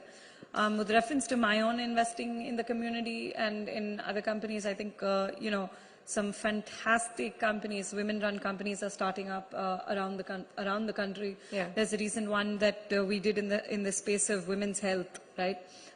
Extremely, I mean, if you actually take a look around, other than the classic monopoly of your very large hospital chains, there's very little change happening on the ground for women's health related stuff, right? try going out there and taking a mammogram, right? Or any test, and you know, you might as well have just undergone a surgery instead, right? And to see women stepping up and starting companies in all of these spaces has been pretty fantastic. So I routinely invest in women in pharma and women in women's health, and also, of course, in women in SaaS and deep tech, which are all, I think. All right, similar questions before we wrap up to Archana and Kamalini. Same questions, you know, My Harvest Farms has grown into what you've got 120 farmers and over 3,000 families that you're. So how consciously are you ensuring that you have an equal participation of men and women? So one, I will first, it irks me every time I go and talk somewhere and people ask, how does it feel to be a woman doing farming? Yeah.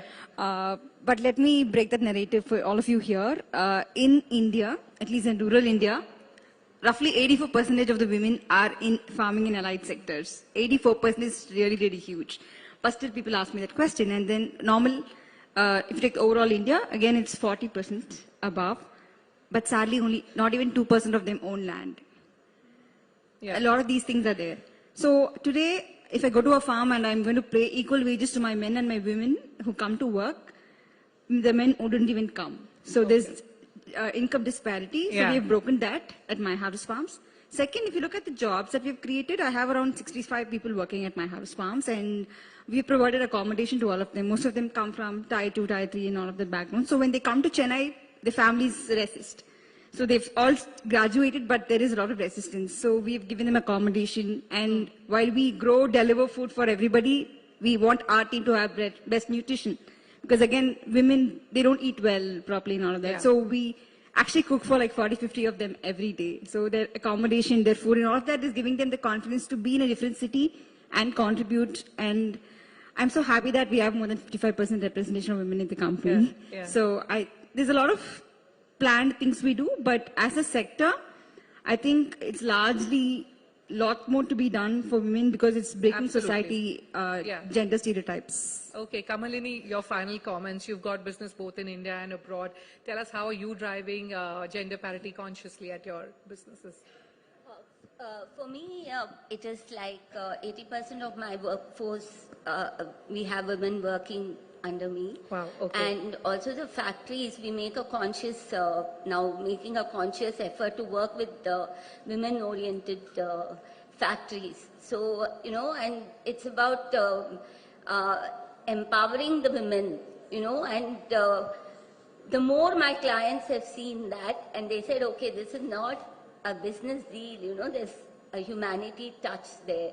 So, you know, that has helped me to actually take my business to the other parts of the world.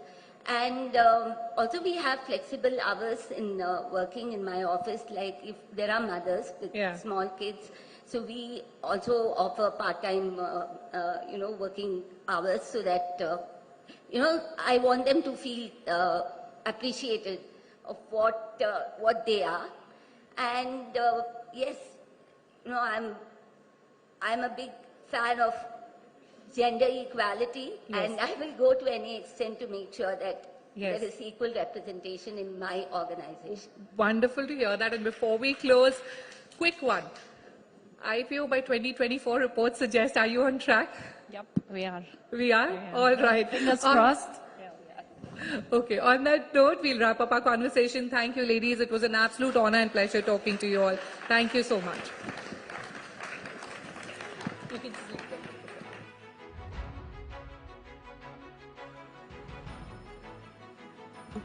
Ladies and gentlemen, there is a 15-minute discussion, and then we have a very special performance. So please do stay here. I know we are all hungry, but just wait a little longer.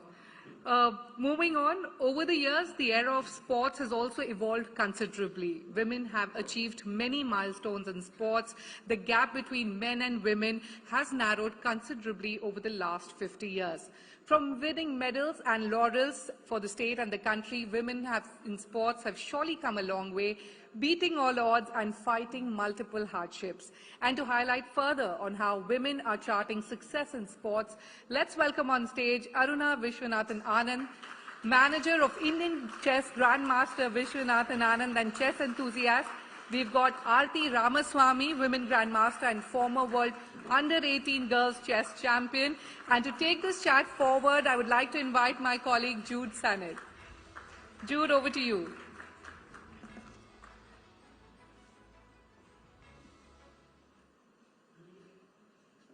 Check, check. Good evening, everybody. I know it's a bit of an understatement, and I'm sure you all know this by now, that we're perhaps a bit of a chess-crazy state, a chess-crazy nation, if you will, but more so in Tamil Nadu. I mean, who can forget in a hurry the way our iconic Napier Bridge was in fact repainted on the eve of the World Chess Olympiad in chess colors, black and white. I'm in black and white myself today, so pretty appropriate, you'd reckon, for the discussion we're about to have. But I'm sure both you wonderful ladies and members of our audience will agree that there's a bit of an untold story when it comes to Indian chess, and it's simply that behind every successful chess grandmaster, there's an equally successful tale of the women who support them. Women who, as in the case of Arti, are chess champions themselves. And, well, they're playing a different role now, but an equally important and relevant one nevertheless. And I can't wait to get both your perspectives on this. So let me start with you, Aruna. You know, sports is no doubt one of the most powerful platforms when it comes to promoting gender equality. In your opinion, how far do you think we've come when it comes to promoting the participation of women in sports today, chess included, but sports in general?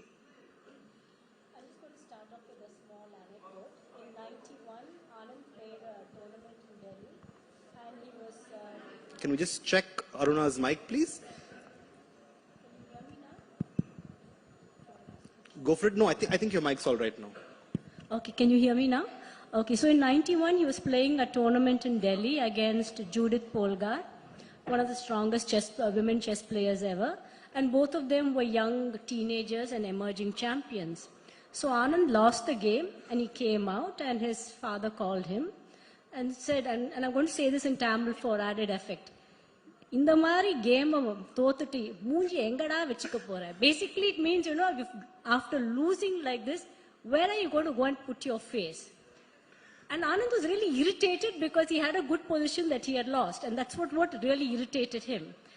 So when we talk about the 90s, when a person lost to a woman GM, it made headlines everywhere. And you know, the person in question would be ridiculed for years together. Nowadays, I don't think it even lifts an eyebrow. It's quite normal for men to lose to women. It's quite normal that they play very long games. And I think there, the story has changed a lot. And in chess, for instance, the last 3 years, when we talk about equality, we should talk more about equity, where we create more opportunities to get to equality. So there are FIDE is having the Year of Women in Chess, so there are a lot of more tournaments for women to play. Last year at the Tata Steel tournament, both women and men got the same prize fund, which was a big thing. I mean, that they were getting the same prizes.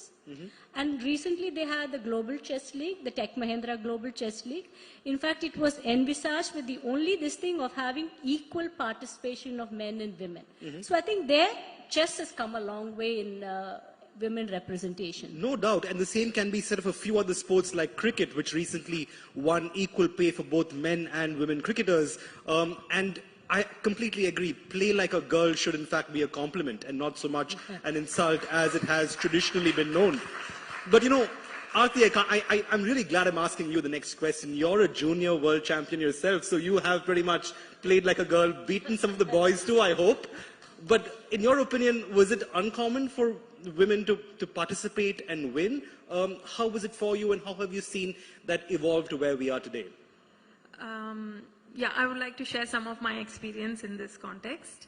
So when I started playing way back, like maybe 20 years back, in chess, of course, we have different women and, you know, open, where women can also participate. So that gives us a advantage, I would say. So in the universities especially, always it was only the boys who represented the university teams. There were a lot of good women players before me, but they never ventured into playing for the university teams. I was the first one who played for the university team, and I broke into it, and I was qualified to represent the team. And then I got a call from our, the PD, do you really want to play? I said, yes, I do. So it's like traveling with boys and, you have to play the tournament where men played. And for the first time, I was like, the first 2 days was quite intimidating, I would say. But then I got used to it and I thought it as a challenge to go above, like rise above. Why should you ask for equality? That was my thought. And then I'm very happy to say that I won the Best Players Prize, not the Best Female Player, but the Best Players Prize there. Absolutely. And Absolutely. then the final day, the person who called me to ask whether I wanted to play or not was coming there to congratulate me in the stage. So that made a big difference. You know, what really intrigues me, though, with regard to both you ladies, is how, having illustrious backgrounds yourself, you being a chess player, you coming from a family of sports persons. Today, you both don the roles of managers. Aarti, of course, you run a chess academy too. Let me start with you, Aruna. How did that happen? Most journalists in Chennai know that to get to Mr. Vishwanathan Anand, you go through Mrs. Aruna Anand, and that's a well-known fact. How did that come to be, Aruna, and how has that journey been so far? And what have you brought to the table, really, that Vishy may have lacked on his own, as a man, if you will? I think the one thing that I brought to the table that he definitely lacked was a sense of reality. Okay. Because most chess players, they live in their Interesting, own world. coming from someone who probably, is known to make calculations on the chessboard. It ends at the chessboard. Okay. So there's this thing he was playing in a tournament. Those days you stored all your information on a floppy disk, and then you kept it in the hotel safe so that the information is safe. So I told him the code of the safe is 2706. And we were not even more than 1 year married, okay? So he turns to me and says, what a ridiculous rating. Who has a rating of 2706? I looked at him, I said, that's our wedding anniversary. And it actually took him 1 minute to realize that it was 2706, which month and which date it was. And we're still married. So I think when I started managing Anand's career, he was already a top player and he was going to start playing the World Championship cycles. So for me, it was always that I was the wrong size, I was the wrong gender, and I was the wrong demographics. Because normally you would have very big men seated in a hotel bar discussing the contract. And I didn't tick any of those characteristics. So the joke was always Vishy sent his wife. And to this, when Anand played in Sofia in 2010, he was almost had to give up his chance to play the World Championship match because of the volcano that happened in Iceland, and there was this volcanic ash which closed airports all over Europe. So at this point, when the Bulgarians were already calling it a victory because Vishy would never be able to reach, I very quietly sent a mail saying I am enforcing the force majeure clause and I've given due notice, and because of that we will get our 3-day period. And they were really angry with me because it so happened that none of them had actually read the contract. Right. So I think when you are a woman, you are actually more careful in reading the fine print. You understand what it takes to multitask, and you're also very efficient in managing the information you have at hand. And I think these are the things that I've really learned from being Anand's manager. But also, I've also learned that never show him the contract till it's ready to sign, because there's a good chance it lands in the laundry basket the next day morning. So, Aruna helped Anand get a grip on reality and also helped him with the finer details. What did you bring to Ramesh, and how have you helped him become a better chess player through your own expertise with the game of chess itself? Actually, Ramesh was my trainer, so I think it was the reverse. The other way around. So, but once we got married and I was able to achieve my dreams in chess, I thought I should take a back seat and push him forward, because he had given me what I wanted to achieve. So, like Aruna was there always for Anand, Ramesh was there always for me. So I thought at some point I had to take a step back and give him what he wanted. So then we finally found out that he is really interested in training. And I would also proudly say I was his first student. So I think that's where I, brought out the talent in him as well. Then I supported him throughout by managing the center and the other formalities, so that he could just play or just train. So I think that is my thing on managing Chess Gurukul. Right. But stepping away from chess for just a bit, Aruna, what do you think are the common barriers that women sports persons tend to encounter today while hoping to make a bigger splash for themselves? It's kind of ironic that I'm asking this question. I will admit and agree. Some of India's most well-known sports stars of late, Olympic medalists at that, are women. And yet here we are having this conversation about gender barriers when it comes to sports, chess included, if you will. Are there barriers, and what are they? If you take India, for instance, we do excellently in the age category even. So under 8, under 10, under 12, you'll find, little girls winning and doing excellently. And then round about puberty, you will see that there is a slight drop-off. Then comes marriage. And I think that has been more or less the tone of discussion today. They would take a break again, or that their attention has, moved elsewhere. And then, of course, childbirth is a big full stop. But here, I would say there are examples. Like, I remember when Judith Polgar was playing, and I think she had just delivered her second child. So she would, I think she was just maybe 3 weeks after delivery, so she would feed the child, go play the game, and come back. And I think stories like this actually prove that you don't have to give up something just because you are a woman.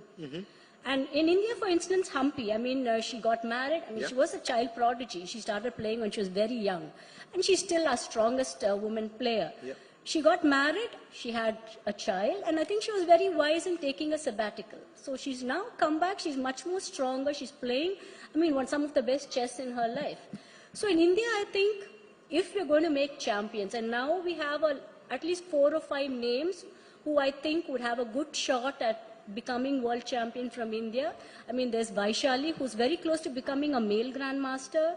Then we have Savita, we have Vantika, Divya, and even Rakshita. For them, I think the game changer would be physical stamina, because that's where I think a lot of modern chess lies. And here, I wouldn't say it's only the women who are there.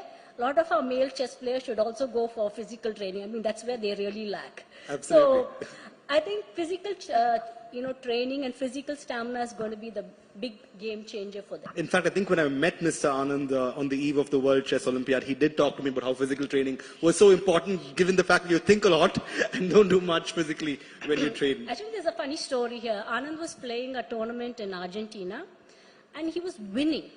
He was in contention, and he went and lost 2 games. And both the losses were what we call silly mistakes. And I was really angry at him. Everything is going good, and then he goes and spoils my life like this. So I said, if you want dinner tonight, 50 push-ups now. And the poor man did it. So He did it. He pulled it off in one go. Between wanting to live with me again and coming back home, or, staying in some place in Argentina. So I think physical training, is a very big game changer, because everybody thinks chess is a mental game. More and more it's becoming a physical game, because access to training and information is a level playing field. Everybody has computers, everybody trains. All right. But then everything is now happening at the board. Absolutely. So all men take note. If you want to get better at chess, do those push-ups. Pump some iron, if you will. Before I wrap up, I have to ask both of you. Let me start with you, Aarti. Your academy, Chess Gurukul, I know that it's focused on making chess champions. How do you get more women to take to the sport, do better, and simply get better at chess and hopefully become grandmasters themselves? What's the strategy? At Chess Gurukul, we have a lot of women players like Vaishali, Savita, Rakshita, Bhakti. The list can just go on. And what do you tell them? What's the one mantra that you impart to them? So I think at Chess Gurukul, the main point is Ramesh is there and I'm also there. So, girls feel comfortable. When they have some issues, they're very open. They can come and speak to me at any time. And, so they feel like, there's somebody who can relate to what they go through. So I think that's very important, and that's very unique. Okay, getting them to relate. And Aruna, I have to ask you, chess is in the running. There's a proposal to make it part of the Olympics itself. There's been so much chatter about that, especially from an Indian perspective, given that we're so good at it. But do you feel this opportunity will get more women to now embrace the sport, open out more avenues for them, and really make it as inclusive as we'd ideally like it to be? Definitely, any opportunity would definitely improve the game for women. But I think personally, if in the next 5 to 6 years, we see a woman in contention for the world championship, the absolute world championship, I think that's where we would have broken the glass chessboard, if you may call it that. All right, there you go. The glass chessboard can possibly be broken, and both these ladies could well be at the forefront of making that happen. Aruna Anand and Aarti Ramaswamy, everybody, give them a round of applause, if you will. Thank you, ladies. Thank you for being at FFF, and let's hope it goes well into the future for Indian chess and Indian sports in general. Thank you very much. Thank you so much, Aruna, Aarti and Jude. What a fun and engaging session. Please give a huge round of applause once again. Thank you so much for sharing your personal and professional journeys with us. Thank you so much, Jude. Moving on, future female.